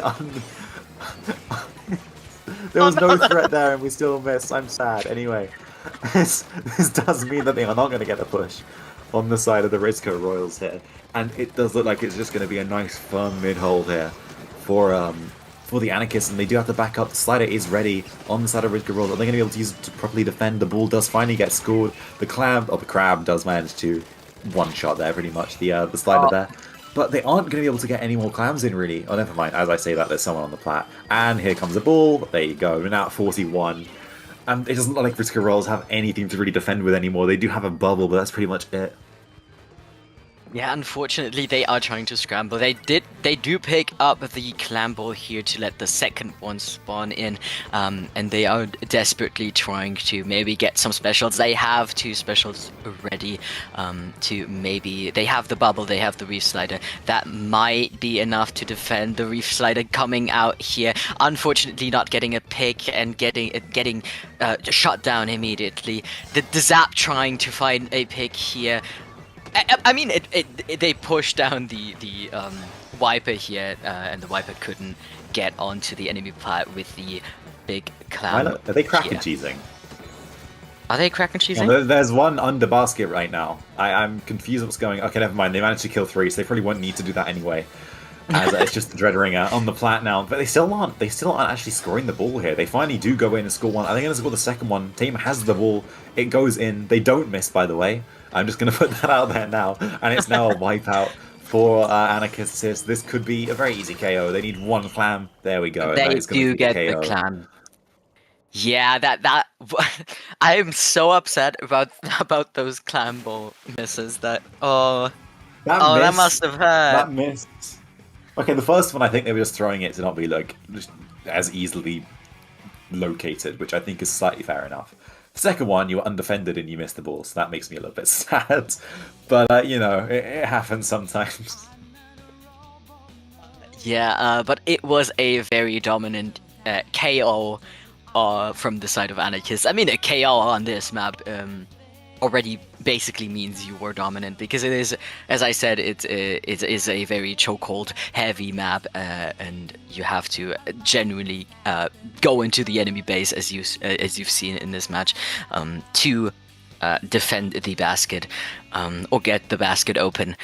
So that the fact that they got a knockout on this map already, you know, establishes that they dominated this match. And Risco Royals could not find an opportunity to get in. They had the one time the clam ball miss, unfortunately. But even with that, even if they had gotten that in, I think that would have been the only clam that could have gotten in. I think the Anarchists were back pretty much immediately afterwards, and were able to shut down the potential push immediately. This does leave Risco Royals in the most difficult position possible to win a set. They have to reverse sweep this, which is also slightly demoralizing in some way, because they had to lose 2 Turf War games to drop game 1, so they have lost 3 in a row now against Anarchists. So this is going to be a really steep hill to climb for Risco Royals. But I guess the first pick, the first step is choosing their counter pick here. So we'll have to see what they pick, and they pick Hagglefish. So it's another Haggle Tower here for game 3, just like our last set. Yeah, it is a very popular map mode, I'm gonna have to say. I think it's been in pretty much every tournament map list I've played. It is a pretty good map mode. It's very favored by the community, and a lot of people know just how to play it. So I am a little bit surprised that we see it again for the second time, and it's in this set here. But also, you know, probably one of the most popular maps for this specific mode. Yeah. People like the Haggle Tower. It's a very common map mode. People like the Haggle Tower. They do, but I do want to see the... You said Snipes plays S-Blast, right? Sometimes during when he's not playing Pen, I've seen him do it. So there's a chance he'll pick it. He'll pick it here. I would want to see it. I mean, it's the tower. Blast is always good on tower, so we might see that. Maybe he sticks on the crab edit. I was surprised about that pick. I think you were surprised about that pick as well. Yeah. I mean, how often do you see heavy edit on crab? Like when you see a heavy edit, it's usually the cooler option in the team. I guess it was just because they had pencil and they were doing a sort of pen edit comp, but even still, that was not a thing I was expecting to see here. I have a feeling that anarchists are not too fussed about their comp because I feel like they're just confident enough as players that they can run down the other team, whichever team that might be, and feel pretty consistent in winning their fights. So that might be my guess, and that might be why, like a huge chunk of why they're managing to dominate games like this. Oh, absolutely. I mean, I've had matches as well before, especially when I started comp, where I've played against higher level teams where they just started memeing and still just completely running us down. Because frankly, the team play that some teams have is just enough to where the comp they are actually running can be relatively discarded in their thoughts about the comp, especially against lower level teams, unfortunately. Exactly. As we do start game 3 here, which is Hagglefish Tower, and we see a splash and a bucket for the anarchists here. And we do it. What the? Oh! Knocked Dapple on the side of the Risco Royals here. That's interesting. They have double duty now on the side of Risco Royals. That is a very shock pick, I feel like. Yeah, I do want to mention they are going full aggression. Their most passive member is the Dread. They have 3 Slayers on their team, and I mean they are all the way in already, and they get a wipeout on the anarchists here. They completely ran them down first thing, and the Dread is trying to paint a little bit for their teammates, but the teammates are a little bit far back currently. The Decav getting the bubble and the crab on the tower. Unfortunately, the Dapples do go down here to the other crab. Oh, the slider! It's still a 2v2 here. The decav is on tower. It's now just the decav. Oh no, Suns goes down to a bomb. A really nice bomb there from the decav. They're going to hold down. This is going to be even more push. They're close to a bubble as well. They're still 2 down on the side of anarchists. Maybe 3 down if they can kill this bucket. Not quite. They have the bubble. There we go. They finally got it. The bubble is not going to be on tower though, but they do break the checkpoint. This is a massive push now for the side of the Risco Royals, and it is a complete swing of momentum now going toward them. They get another 1 down on the side of Risco Royals. 2 down now. This is going to be the end of the push. Or maybe... Okay, now it's definitely under the push, but the decav is going to give jumps on top right. This could be even more trouble now for the side of anarchists if they can camp the jumps, but they do manage to camp it, and that will probably be the end of the push now for the Risco Rolls. They're still jumping. They're still looking a lot of time here. I think they just managed to hold on to mid because they kept jumping in and have 1 person in mid, and that's exactly what happens. They kill snipes, and they're still on tower. The strikes get forced out. The slider's up as well. They use it to get to safety instead of trying to go for a pick there, which I think is a good play. And they're still just rushing the tower down, and it feels like the anarchists just don't understand how to fight. Well, not they don't know how to fight it. They can't deal with it. I mean, unfortunately, they do go down now. The dualies are the last ones up. They are trying to stay alive. They unfortunately do go down here to tame, and that might give anarchists here a good opportunity to get in. I mean, they have incredible aggression with the triple Slayer comp they are running, but also, I mean, they have a crab. They have a crab. They have a slider. They have a bubble. They do have some pretty good defensive options too. So I want to see them actually get a good defense up here with their comp. The Decav, we can see them fighting the 52, pushing them out. The slider getting 1 as well. The bucket being the only one on tower. They are getting that good defense up, and they are getting back into the mid. The splash is forced to jump out here as well, and that is the end of the push for the anarchists here. Yeah, Risco Royals managed to hold on there, and they have quite a big lead. This gives them like a massive buffer here. That gives them a lot of time to defend, and that's exactly what happened there. They just managed it all out, and they weren't too stressed. They still have to break the second check, does the anarchists. which they're on their way over to now, but the decaf managing to cancel out the crab, and it's now a 2v2 in mid. No one's on tower, make that a 2v1 in mid, and the anarchists get wiped by the Risco Royals. They have a bubble, they have a whale, they have quite a lot ready for them to keep the push going. This could genuinely be a KO push on the side of the anarchists. Are they going to be able to pull it off? We will have to see. But for right now, the decav is going to sit, waiting with a bubble on tower. They're going to hold it until the last moment they can, or they're going to dive in and unfortunately go down to the splash here. Splash is going to die to the slider, but the slider does actually get forced out. It died beforehand.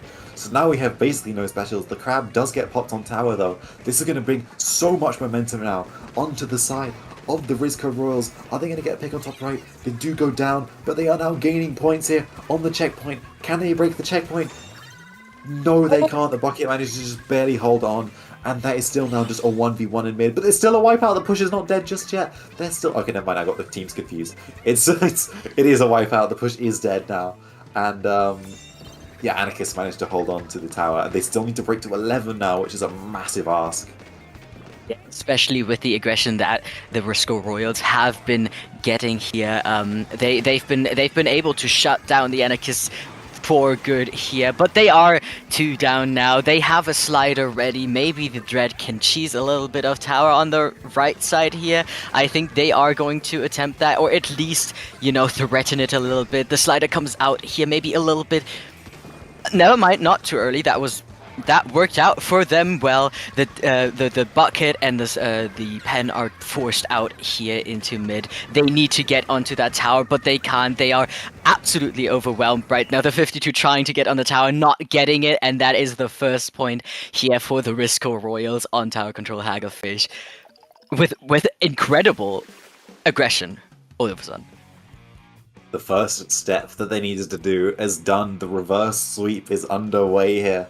For the Risco Royals, they need to win 2 more now. It is unfortunately going to be on the other team's counter picks, but that felt extremely dominant for the Risco Royals. Just a massive shift in momentum to what we've been seeing for the like previous games in this set, where in those games the Anarchists were just firmly in control. Yeah, I think the Anarchists just genuinely didn't expect that. I think the Risco Royals went, okay, how about we switch up our entire plan here for the set and just do something completely new. And I mean, it worked out. They went full aggression, they went full rush in, and it worked out really well for them. The Anarchists were absolutely overwhelmed with the aggression that the Risco Royals were able to keep up here. And I expect them to stick to this. As I said, if it works, don't switch it. I am excited to see what the Anarchists will do against that, as they have probably been regularly hit in the face with, oh, we need to do something about this. Yeah, we do actually have a counterpick quite quickly there. It was basically no time thinking about it at all. They just immediately went Makamart, which means we got ourselves another repeat map mode from the previous set here. Makamart splat zones. I'm interested to see what happens here. Bear in mind, there is slider cheese on the side of the Risco Royals. So, you know, I think that's a pretty nice like handicap they've got there against a team like this, especially because we've already seen that the Anarchists are really good at lockouts, and if they can get a nice lockout, then it's really hard for those Royals to get back in. So having the slider cheese is going to be really helpful. You saw it in the last set as well, where the slider cheese just completely stalled out a push, and I'd imagine they're probably going to try and do the same thing here. Oh, absolutely. And I do want to mention that Makomart is a pretty good map for short-ranged weapons and, you know, just rush in as well. So maybe the Risco Royals will be able to work off of that, but they do need to keep that momentum that they had in the last game up and not get run down and locked out by the Anarchists. I mean, they did it pretty well in the last match, but we are moving into this game as well now, and I am very excited to see this one as well. Oh! Huh? That is a big switch up there for the side of the Anarchists. They've gone okay, hang on. So they've gone Stickers Stamper and then the decav on Snipes, as well as a Dynamo instead of a Pencil. So they've massively switched things up. This is going to be a walling. They're trying to wall out the Rushdown comp, whereas it seems like Risco Royals have just gone back to their Rushdown comp. And they've actually doubled down on it because they got a try on it now. As 2-3 go down now on the side of Anarchists. And it looks like the Risco Royals are going to start this game swinging, nearly getting a quad here. It's just the decap on the right side. Are they going to get it? Yes, they do. The other team is now back, though. They're going to be able to hold this. They have a slider up. This is perfect for Slider. Slider gets popped. It kills one. They can't kill the second one. But the momentum does stay in their favor. They don't get the cap either on the side of the Anarchists. They have to retreat and try and like formulate this like a normal way. So the Anarchists are looking to get back in with their specials here. The whales get popped. They are trying to get the left stack. Two go down on the side of the Anarchists. Wow. Only the Stamper and the Dynamo. The Stamper goes down as well. The Risco Royals are doing an exceptional job right now at keeping the Anarchists out, and they are still in control of the zone. Only 30 points left, 20 points left, and the Anarchists are... Oh, they do get a pick. Maybe that is the opportunity for them to get back into the zone. They do flip the zone cap here, and maybe they... Oh! Oh my god. The slider. A cheeky trade for luck there for their team. There's another 2 go down there, unfortunately. For the Risco Royals, they're probably going to want to start slider cheesing the zone soon, which I imagine is exactly what the Anarchists don't want to happen. They have a wall, they have bubble, they can try and bait things out. There is someone on the flank on left side though, and I wonder if there is... Okay, no, they are actually, they trade out on that side. The zone does get neutralized, but it's not enough for a cap.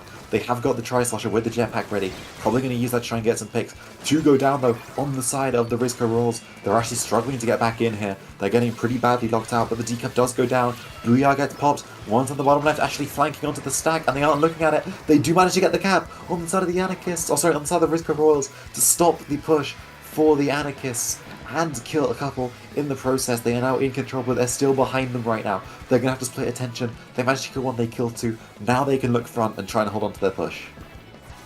Exactly. I mean, as you said, the Anarchists really do want the Dread gone here. As I mean, slider cheese is always a very annoying thing in zone. They do want to focus on that slider user, but they are not getting there. The 3 front lines of on the side of... Yeah, they have barely any penalty, but the zone probably flips here. It does, okay, well. Just barely. So the penalty is back up, and they do manage to get a little bit of an advantage here, and they force out the Risco Royals here. The try goes down as well, and we are back at the Anarchists having control of the mid.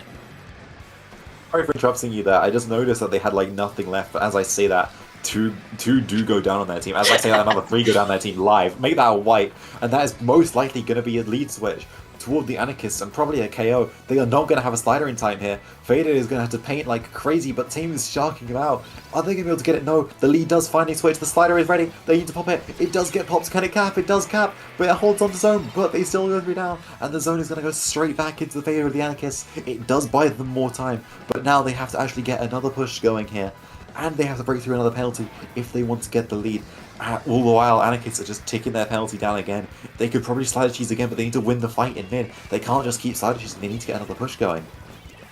Exactly, and I do feel like the Risco Royals are a little bit panicking here. The jetpack comes out, is trying to fight the decaf over here, and the zone flips again, but they need to keep the zone. They can't just flip it the entire time, as you said.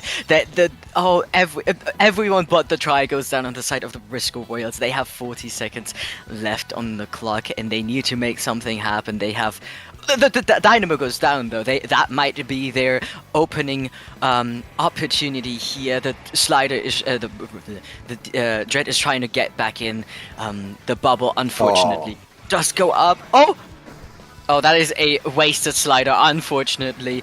But they do get the right stack. They don't get the right stack. The Dread goes down, unfortunately, and the zone flips once again.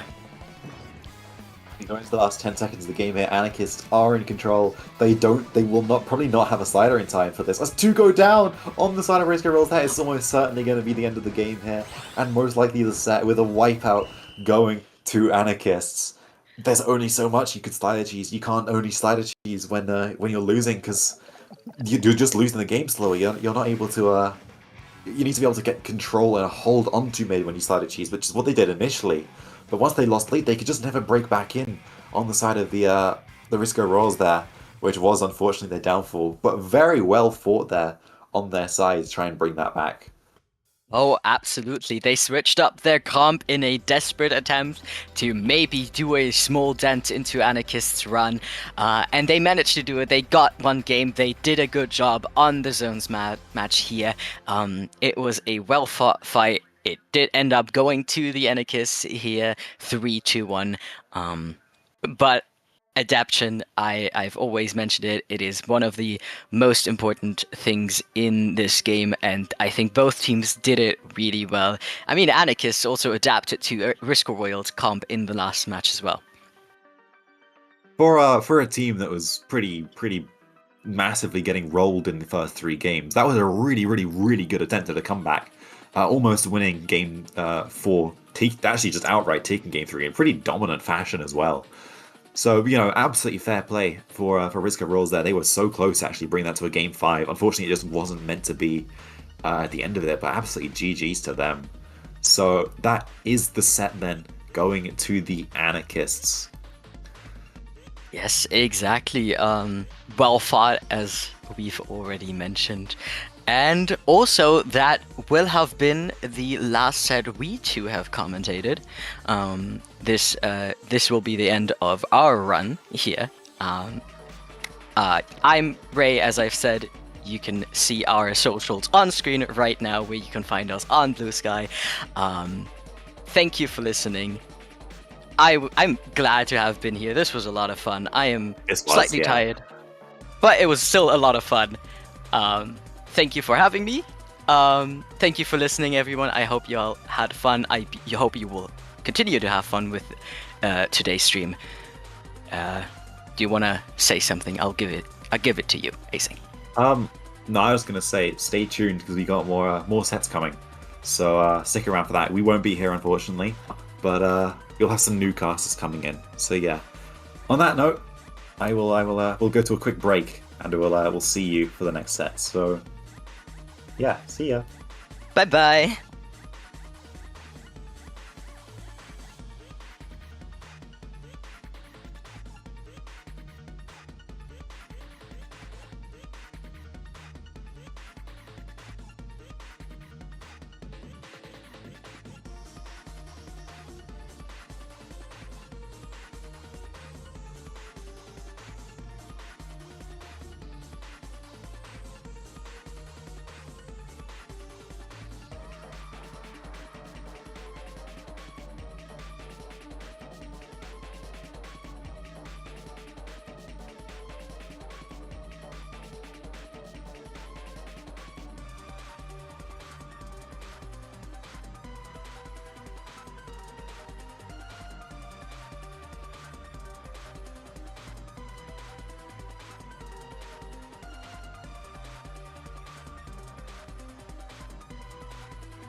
Hello, everyone, and welcome back to another Monday night with NSE.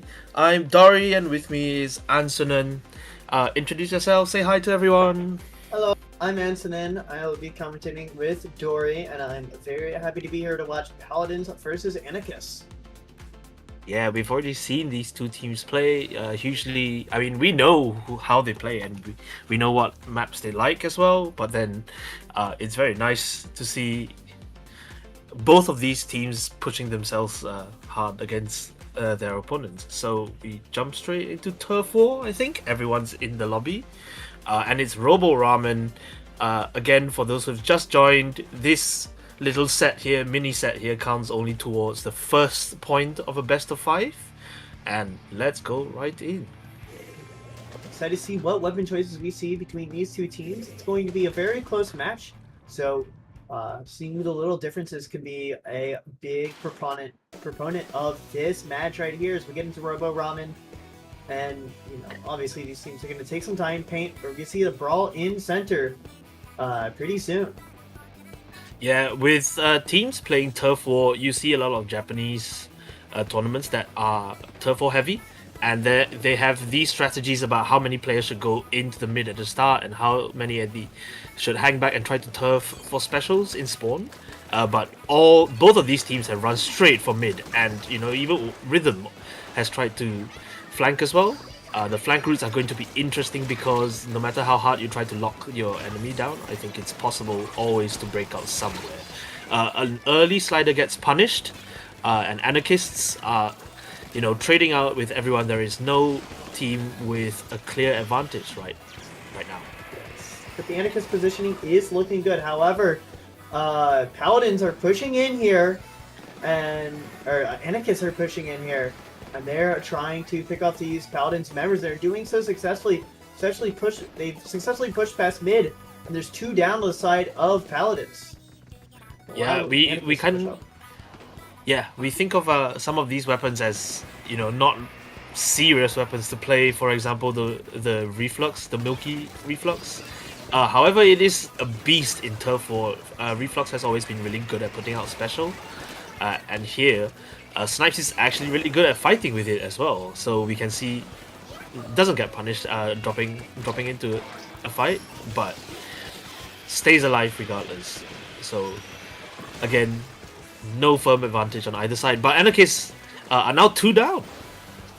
Yes, that's going to allow Paladins to start working to getting this mid control and possibly putting up a sizable lead in terms of turf.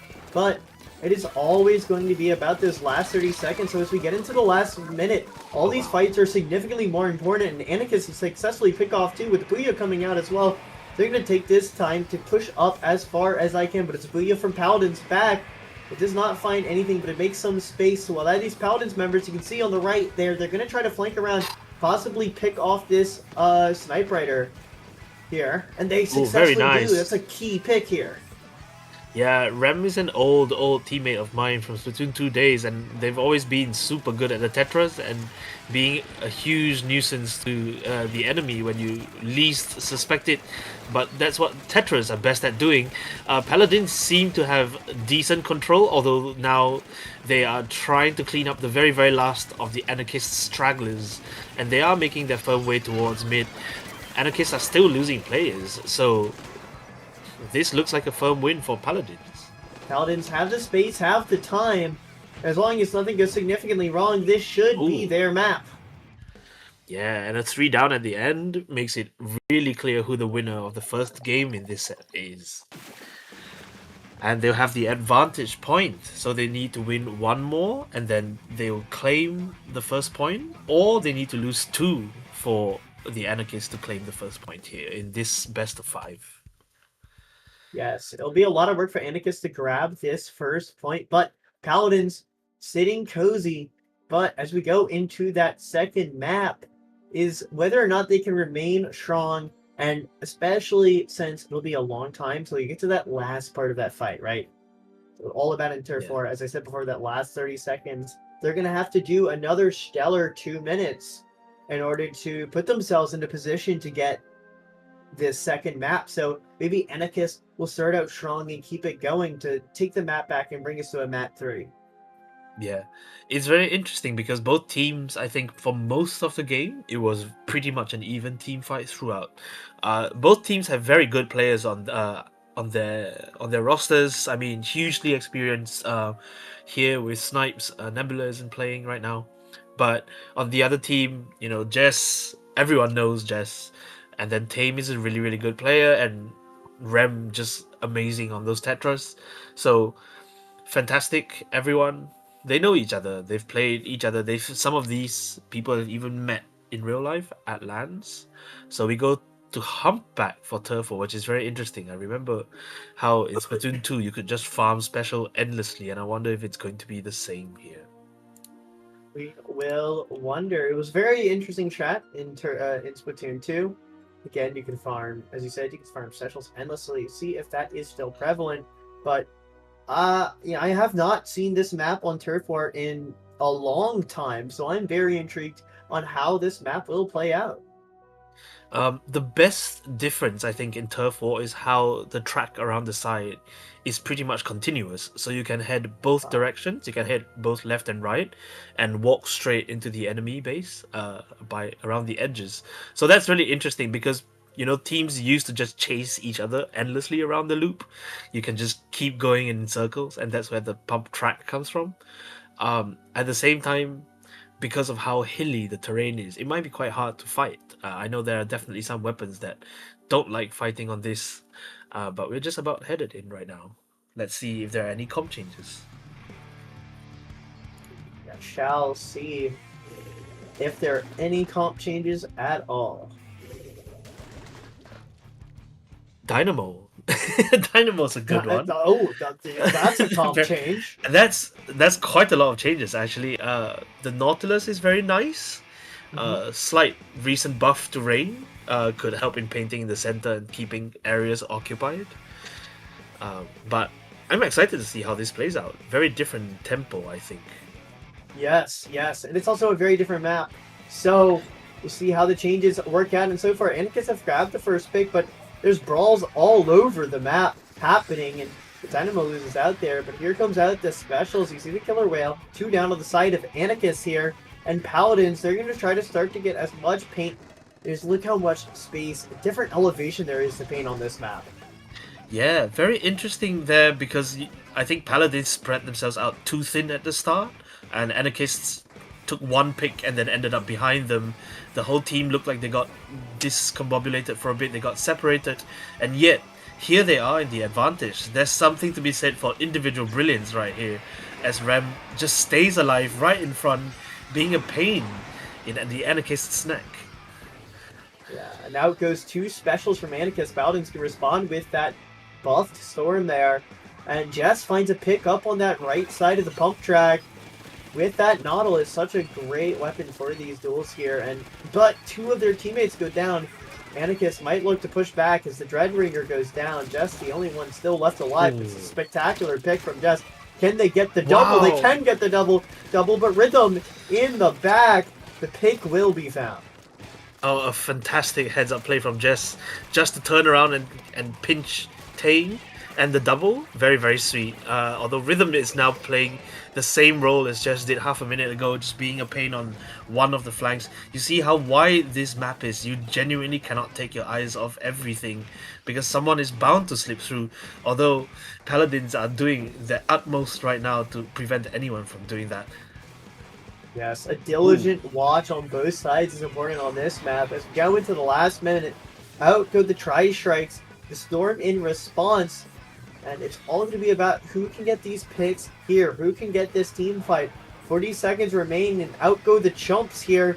Dynamo going to clear most of them, however, preventing all that paint. 2 picks on both sides as the Gal goes down. Rhythm drops off the back. We'll see if they get picked. It's a pick from the Reef Slider, and Rhythm's going to go down. Paladins are in a spectacular spot right now. Wow, there was one moment there when Snipes won the 1v1 Reflux versus a Knot. But then they could not capitalize out of that. The Paladins were all summoned back to the mid and cleaned that mess up very, very quickly. The map is so green. On the top it says danger. There's no way the Anarchists could possibly paint enough, even though Tame's doing his best right here. So that will be 2 games of turf war going easily to the Paladins and the first point on the board in the best of 5. Amazing showing from both teams, honestly. Amazing showing from both teams indeed. But I mean, Tame at that last second trying to sneak around that right flank and get as much paint, but it wasn't going to be enough. Paladins did vigil enough to see that and get the paint where he was painting, and kept the lead. So a spectacular showing from Paladins. And we'll see if that carries over to the ranked sets. Yeah, I think most people would think of the Anarchists as pretty good favorites, but they've shown that they've got weaknesses. They kind of won that previous set almost by luck, really. So we'll see if they can do do the same back here to the Anarchists, to the Paladins. They want to avoid dropping any more games, I think. Yes, they do. They don't want to drop a lot of games, and they want to keep this set as one. Oh, here, Jess with a double. Look at that. That's a spectacular double. The awareness Spectacular, is yeah. just amazing to see. Yeah, people don't. I think there's obviously, after Splatfest weekend where you're forced to play turf, it's not often that anyone has a positive outlook on turf at the end of Sunday night. But I think it's very interesting because I like to watch turf. It's more interesting when players have to fan out across the map. It's more interesting when you have to look at more things. There's more ways to slip through instead of, everyone making a beeline for a zone in the middle or for a basket on the enemy side. The Japanese play a lot of turf war, and for very good reason.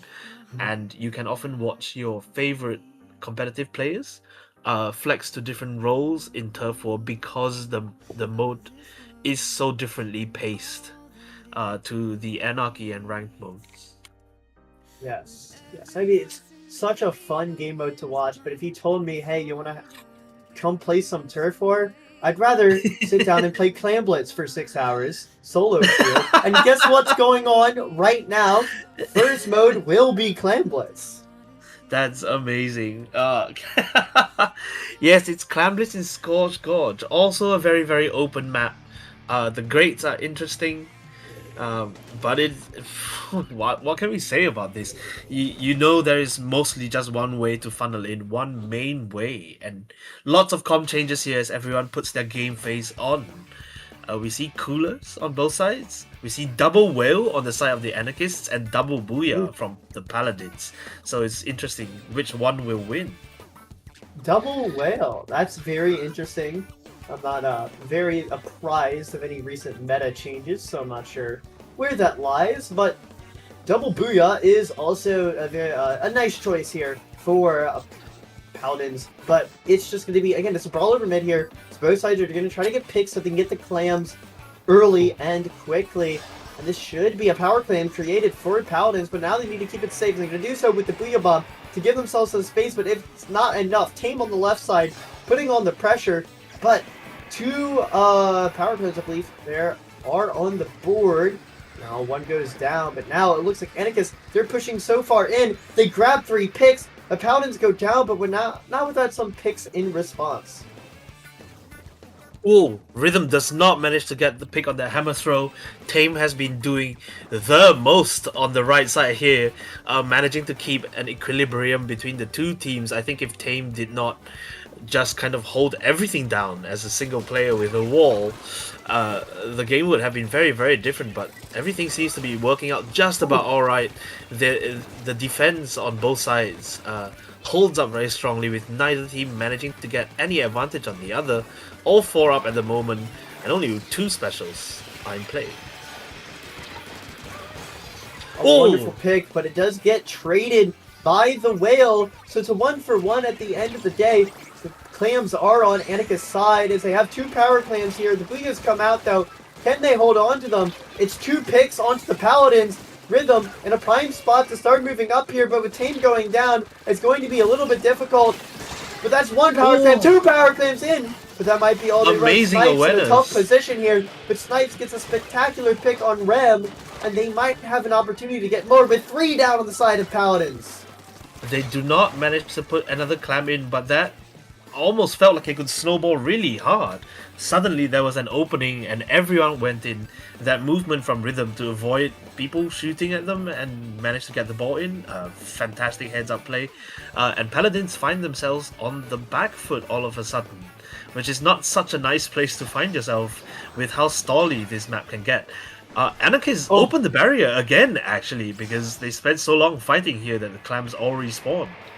Maybe it was a little bit risky as they go 3 down here, and Paladins are in a spectacular position to start their push. But the power clan goes down, there's another one built, but Tame, getting some spectacular picks, finds it again, and Paladins, they have to retreat here. Yeah, Tame is actually just holding it down almost solo right here. Just getting completely hassled by so many players. Eventually goes down, that's 3 down on the side of the Paladins, and they find the W key. Anarchists pick up Cooler and go straight in. There's some clam juggling. Who gets to make the ball? Come on, guys. That time might allow Wait, Paladins to get they're back taking in. so long. They are. Why did it take so so bit long? too long juggling their clams and not enough time fighting. And the Paladins take advantage of that and get 2 picks here as they move forward here. Paladins with that Buddha Bomb. They have 2 of those in their pockets. They're going to start moving up. The head has that cooler. We'll see if there's a push on the back of that. They need to get this clamp up forward. And they're going to send that S-Blast on the left to try to find some picks, but they don't. Out comes the stamp. Will Rhythm find anything? I don't believe so. Rhythm goes down here, but does make some great space for the team. Tame going down, though, and the 1-for-1 from Rem does give Paladins the man advantage here.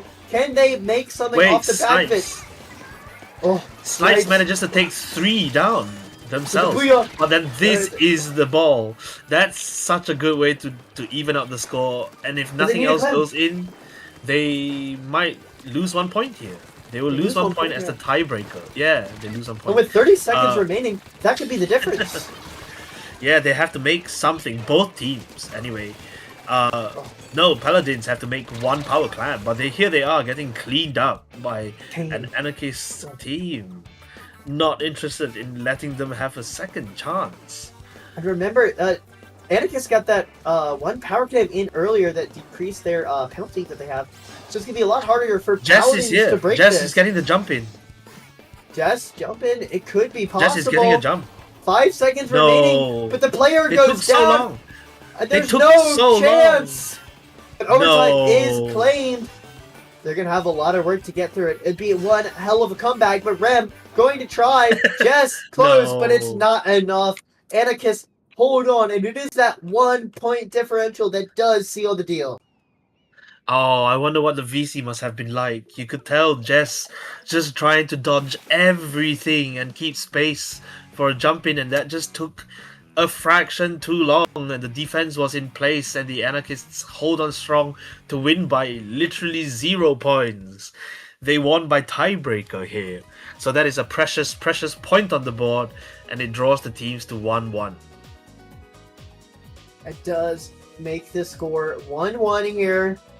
And, you know, now Paladins, they're going to have to swing the momentum back on their side if they want to get the lead. And because, as you said before, favored in this series, but anything can happen. And we still will have a very exciting series in front of us, but, I mean, that was a close game, too.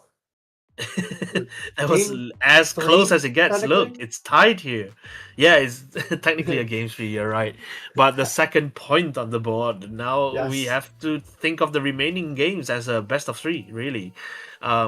Whatever has happened doesn't matter anymore, and we go to Inkblot Tower Control, of course, a familiar map mode to everyone, kind of the default tower control map if you think about it.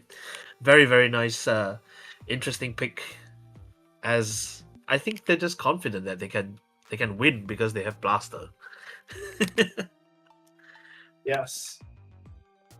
Sorry, a little bit distracted, but you know what I will be distracted by? Inkbot Tower. I can leave for 4 months, put down the game, get addicted to Final Fantasy, and come back, and we're still doing Tower Inkbot Art Academy. It's beautiful. It is This is never genuinely a leaving sight to us. behold. When We've played Splatoon 8 years 4 of comes this. out, I hope we keep it. Yeah, you know what? If you're talking about Splatoon 4, I want all the maps back. They should just give us all the maps again. And so Give we can me... play some, Oh god, like it's been Piranha Pit so long since or I played Mori Persona Tower. 2. Or the Persona 2. Sorry, it's on my mind. Splatoon Yeah, 2. Persona. Give me Kelp Dome. I don't care it Yes! sucked. Give me it back. I Bring loved back- Kelp Dome. Bring back Kelp Dome, bring back Bring Gobi back the Arena. shooter meta. No, actually, wait, hold up. No, Too fun. But here we are, Inkblot. We'll always love this map. Love it or hate it, you got to play it. And here everyone is, again, Double Whale versus Double Booyah. Double Whale won just now. Is it going to win again? Let's Ooh. see what happens. We will see. This could be the strat for Anarchus, but they go 2 down on this early brawl with only 1 trade, and now it's going to be Paladins to try to push up here. I think it's hard to push up. They don't have that leftwards position here. They're screwed up, but Booyah is going to make that space that they don't so desperately need here. As the Viper goes down, it's Tem on the right side to try to get the pick. The pick comes out, but look at these 2 Paladins members. They're so far deep, and they do find the Wow. picks. Can they grab more? Tame in a bit of a pickle. Gets out, drops the whale, and successfully gets back to spawn, but that was a great flank and a great push coming out from Paladins. Can they get the points off the back of it is the question, however. Yeah, it's very interesting. Look at this Double Booyah covering so much space. It funnels the Anarchists straight at the tower, and all they need to do is shoot at them as they come in. So only Tame's alive. They know to control Tame really well, and I feel like the Paladins have been playing, kind of, instead of treating the Plat as their front line and approaching the mid, they've rotated the map 90 degrees and are playing so far rotated that the Anarchists are thrown off slightly. This push seems to have just kind of happened, really, instead of being a big push. It just kind of rolled forward for a minute and a half. It's a brilliant play. I see it all the time in tactical shooters, where a major play is to flip the map, make it seem like the attack is the defense, and vice versa, right? And Yeah. I mean, seeing it here in Splatoon, it works out so well. Rem finding the pick, and you see immediately attacking that back flank, trying to get this deep position and make Anarchus move back and give it the space. That's a double. Can they get the triple? That is a 3 kill for Rem. Spectacular work. Wow, that is a +2 Tetra at work, people. That's what +2 looks like when you have that on your team. Your Tetra just goes anywhere they want. Amazing though, because Jess obviously as aggressive as always, using the cover of the Booyah Bomb to go straight in, grab a couple of picks, and Paladins will clear this checkpoint really, really easily, even if they're down people. A spectacular pick. Snipes managed to fall, but it's 2 picks on the side of Paladins. Rem goes down as well. Chloe with the pick here. And now it's going to be all about trying to get this first checkpoint. Yes, there are 2 checkpoints down, but this first one is so annoying to take, in my opinion. You need to get the first full one is team just kind play. of there. Yeah. It's there. The plat Out is in right the there. It's easy to open. shoot at. Yeah. Yeah. Ram with a spectacular pick, but 2 go down. They're going to have to carry their team a little bit here. And there's the first pick, but they're not in a position to really stop most of this team fight. It allows Anarchus to slip through and grab the picks, but here comes that first point. It's a 1-for-1 trade, 93 remaining here as Towers slides onto the checkpoint. Can they pop it? It's the question. The Booyahs are going to come out. And remember, I believe Paladins are still running the double Booyah. I believe my memory is bad. It's the double Booyah. Yeah. Double Booyah versus double Whale. The Stamp actually gets someone. That's just what Stamp does, apparently. Anarchists here finding themselves thrown a little bit off guard. They kind of... I felt like they relied on Tame to get picks before they push in the previous match. And Rem is just being a little more successful at being the annoyance on the map. than Tame is. So they haven't managed to get any lasting time here. A very, very lucky pick on Tame. I think that was completely unintentional, very unfortunate. But Paladins are on the plat again. And then the Anarchists are forced so far back. Snipes is on this alternate entry here, just trying to play the defense. Yes, I mean, that's all you can do. Have to defend that last checkpoint. And the Paladins are having trouble breaking it, but it's 40 seconds left and they have a massive lead. All they need to do is hold on, but they managed to go down here. And if Inikus can snowball, this could be a hell of a comeback. But out comes the specials. The stamp is thrown here just That's on an this early right stamp. flank. Finds rhythm. Can they get more? There's a member behind them. The pressure is on. And Oh. 3 go down. Oh, 3 down. Inikus, here is the first checkpoint. They have 1 more to pop before they have no more in their way. But 7 seconds remain. If Paladins can That's just not- get the booyahs, it could be a different story. The roll. Oh Ooh. no! 2 down. Overtime is still active, but and I Ram think that finds is rhythm. yeah, that was close though. That That was a really unexpected placement of the reef slider, and I think it forced everyone away because they didn't know, where the reef slider would actually land, and it just kind of threw their momentum completely off, allowed everyone else to come back in, and the Paladins actually claim a second point. Yes, that is a wonderful second map here. And now they are on that serious point. I mean, look, they started out with such a great start. And I mean, again, a work of a very nice initial play. Initial play with that back flank, and then just holding on with spectacular individual prowess. Not just Rem, but all 4 members coming out when they need to and grabbing the picks, making those plays. But Anikus, towards the end of that match, turned up the dial to 11 and started making the comeback, but it wasn't enough. A strong suit of that double booyah and the reef slider, the special choices coming in clutch to seal out the deal. But they have to win 1 more map, and Anikus won't make it easy for them. No, this is going to be really, really tough because the anarchists have to fight for their lives now. They lose the set. If they lose here, they want to force. I wonder what they'll pick. Actually, here we go. No, that's not. I thought that was going to be from Conroe telling us the counter pick, but here we are. That's it's splat zones, and I wonder. Rem is already so good at the Tetras. It feels like the reslider is a bonus right here.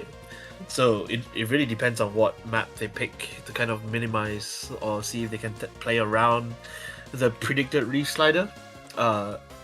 Some of that movement just now from the Tetris was absolutely incredible to witness.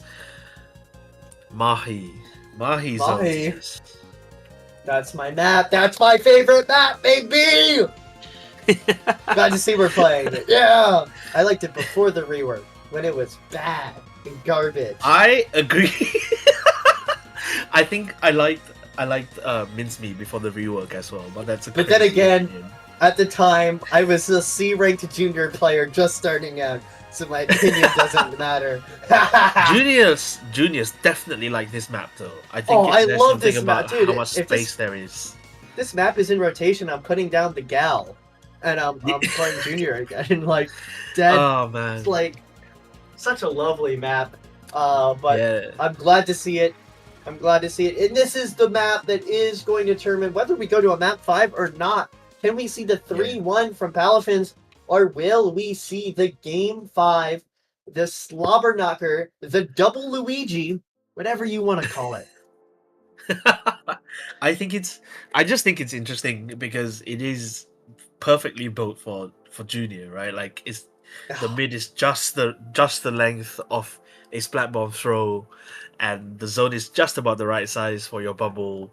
There's nothing. There's no. Keep saying It's this. just I just set perfect. up my dock again. I'll just junior for the rest of the rest of the game's lifespan. Yeah, what a good time. But I don't think any of these players are going to switch to junior. They certainly seem like they are just going to lock in on what they already have. And here we go, straight in to game 4 of this rather exciting set, actually. Game Same. 4. Who will come out on top? And will we see that game 5 here? No bubble. L. It's double It is booyah, the- double well again. It's the double booyah, double whale. I'm excited to see how this works on this map, but immediately Uh-oh. 3 down on Atticus. That's It's a wipeout in the first fight! wow. They want this. They really want this. That They don't wanna was play that game not 5. close at all. Ram went in early pick on the left, then another early pick on the right, and it's taking Anarchist some rail resources to get back in. Although Snipes is holding forward right here already. The early whale comes out. Oh my god, that looks terrifying actually. If you got caught in the middle of those whales. However, that is a reverse wipeout.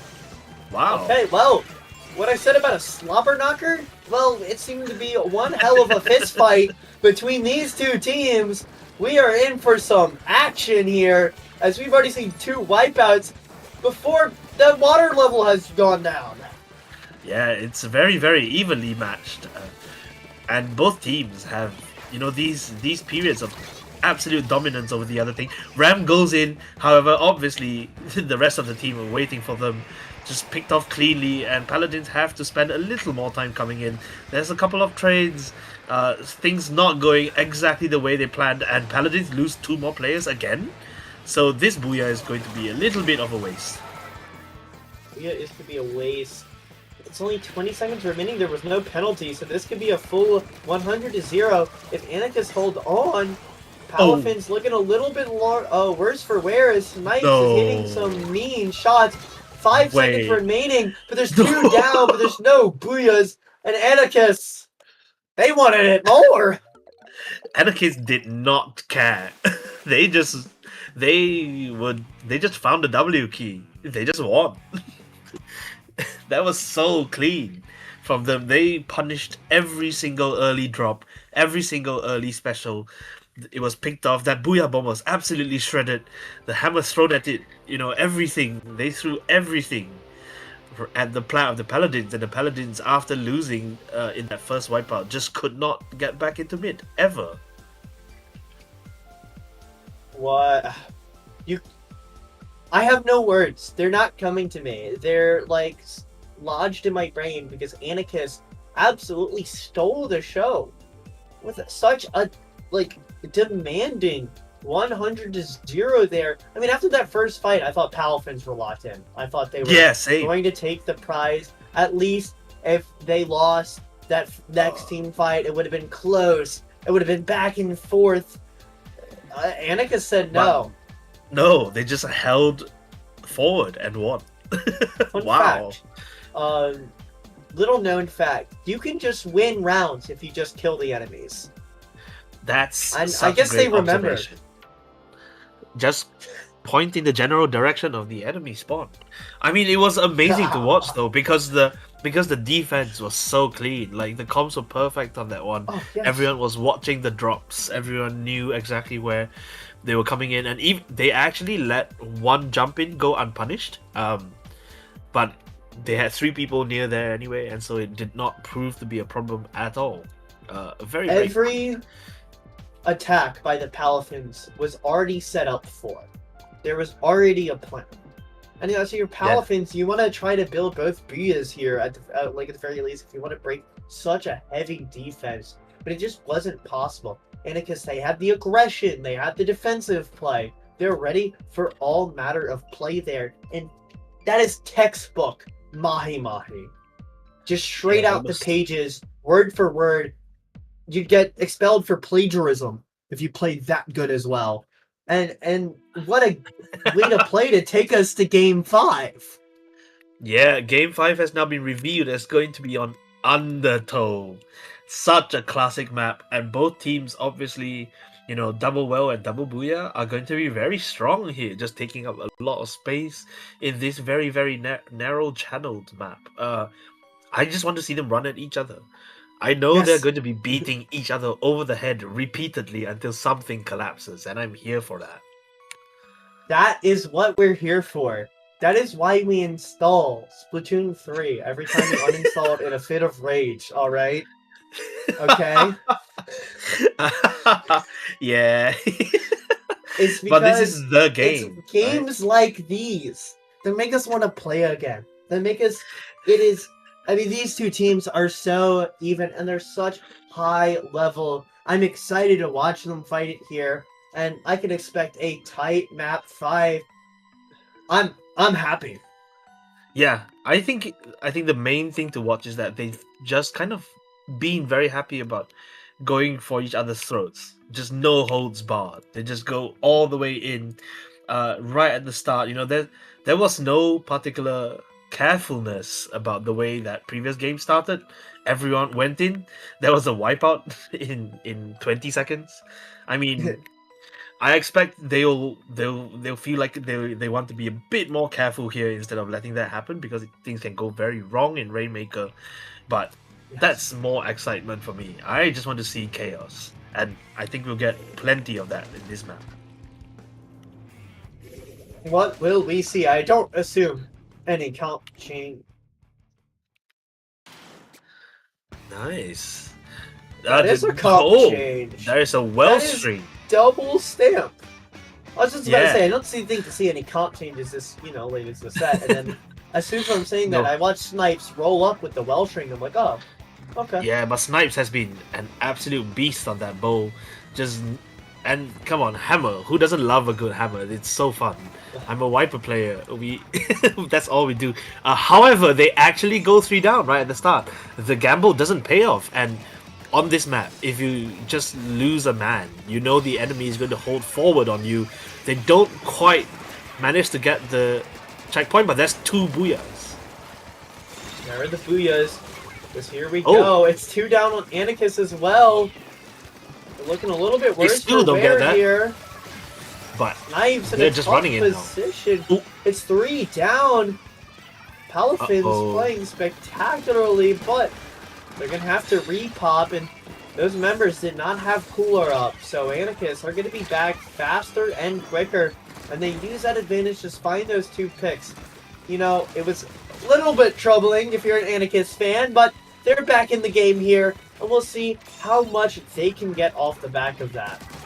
yeah, slight hesitation from Snipes there on whether to pick it up or not, just in case anyone from the Paladins was sharking, as they are known to do. And here we see just the kind of raw explosive power of the stab, getting 2 there from Rhythm, very nicely played. A 3rd, and that's just Rem alive. Rem has to back up, and everyone. Well, Rem refuses to back up, I guess. Rem's not going to Trades that out, Rem gets the but 1 that for is- 1 there. Yeah, the Anarchist turn to push now, and this again. Uh-oh, that is a wipeout. It could go either way right now. That's lead for sure. Lead But swaps, that's not Rem hard to grabs deal with. 1. But it isn't enough here. 31 on the points, and this is so back and forth. But this is the point marker where it's just so hard to push through, even since the Yeah. changes years ago. Which It makes is me a feel little old. better, but yeah, but because you have to kind of walk it in, it is always going to feel slow unless they can get it up the right side. But that is so much harder. So teams often just push to the left. That's almost not a second option. They get pushed back though. Everyone's just kind of running. This is a big team fight. Slider comes out, doesn't pick anyone. Rem actually gets one on the way out. Lovely trade. However, Actually, a lot of value there. yeah, but they can't capitalize off that. So Not everything enough is members still a of R. stalemate in mid. Yeah. Okay. Yeah. They're slowly bleeding these players out. Oh, Rhythm misses with that. Finally turns around, confirms the kill, goes unpunished, but then dies here. It's 3v3, just nail-biting finish. I say, even though there's 2 minutes left, every moment feels like it could be the last moment in a game like this one. This is so hard to push through here. Ooh. Finds one with the reef slider, but it's not going to be enough. The reset comes, or the pop is there. It doesn't manage to find the pick, but Snipes goes down from an auto bomb in the back, and 3 are down on Anarchist. The 4th is to follow. Does Palafins have the moment? Cooler was up. There should be one more fight here for this push. Can Sadie Paladins just find doing it? everything to stay alive. I mean, that was a autobomb double. That was such an unfortunate moment there. Snipes was body blocking and the jumping could not see the bomb, and they both died to it. However, doing whatever Snipes is good at, just putting down so many of these little chip damagey things, you can't run through that. So the push is stopped dead in the tracks. Actually, I take that back. Only Snipes is alive. Snipes is just soloing the entire offense right now, 1v whatever, but they finally break through that, and Sadie is here, ready to take some lives. That is a trade. That is a great 1-for-1, but that's... I mean, the stall is still happening. Anarchus, it's been a spectacular defense, and eventually they'll just win the fight if given enough time, given the positioning. But will it happen soon enough? Yet another team fight gonna go on. It's the Zap dead here. Two but people it's go in. cooler They get architect- sniped. They get snipes. Only Tame is there, and Tame goes down. There's only Rhythm left. Jess is doing so much to pick out everyone and stop anyone from getting close to defend. This could very well be the lead. They have 10 seconds. They just have to make sure, and they Oh, do. the lead! 6 seconds remaining. Palafins! It's a crazy last second fight, but it's a wipeout! Overtime happens! Can Anarchus get it? Unbelievable sequence of 7-point events. difference! They could very well do you do have this. it in you? Just an unbelievable sequence. They actually get all killed by the pop. Snipes holds forward instantly. One down. They want that reef slider. They want those booyah bombs. That's the first one. The second one is coming as well. And then they'll try to charge up as fast as possible. But there is a time limit on Snipes. Everyone is trying to dive in. You can see Rem threatening. It's a good pick, but is it to do close enough? so on this. There are so many bombs and Snipes. No matter how good you are, you only have 14 seconds left to do it. There's too many bombs, there's too many explosives, and it won't be enough. Palafins to the skin of their teeth. Game 5. Incredible. What a final minute we've been treated to. I mean, the tightest of matches. Can you imagine? That was fantastic to watch. Amazing showing from both teams. I mean, they can be really proud of the way they play throughout. And even though one team is going to be disappointed, they both know that they've got what it takes to run straight at each other. That was really exciting. Well done, everyone. That was insane. I'm still taking my breath a little bit. There's not enough water in the world to calm down from that one. But, I mean, what a game 5. What a series! There was not a dull moment. And, I mean, I'm excited to see more of these teams later on, later in the year, later in the seasons, throughout their careers. Yeah, this is the end of NSE tonight, actually. So that's just the one round from us, but that was such an exciting round. I mean, that was such an intense end to that final game. Always, I mean, that's what I get to commentate after not commentating forever. I'm happy. It's good to be back. Yeah, welcome back. I mean, that was very fun. And we have to congratulate Paladins on being the winner. But before we close tonight, Anson, please tell everyone where they can find you on the internet. You can find me on that godforsaken, hell-ridden website known as Twitter at Incident4. I might check Blue Sky at incident.bluesky.socials, and I'm on Twitch as well, at Incident FGC on Twitch, though I am now fully taken over the University of New Orleans esports production team. Oh, So, nice. streaming has not been the forefront. Right, that's got to be busy times for you. Do they have a Splatoon team as well? Are they in CCA? We did not have team. enough players. No! I tried. We had 2! That's amazing. 2! That's amazing. 2! And one of them was Unfortunately, me! that's unfortunate. Fantastic. It's been such a pleasure to commentate with you, and welcome back. You can find me on Blue Sky, where I prefer to be these days. Sometimes still Twitch, but not really. I'm off to Japan on Ooh. Thursday, so I will be away for a while. Buying Nintendo things. Thank you Ooh. everyone. But shout outs to Jarayan as always, our long suffering observer and organizer. Shout outs Jarayan. Type The silly things. absolute We love goat. you. The absolute goat indeed.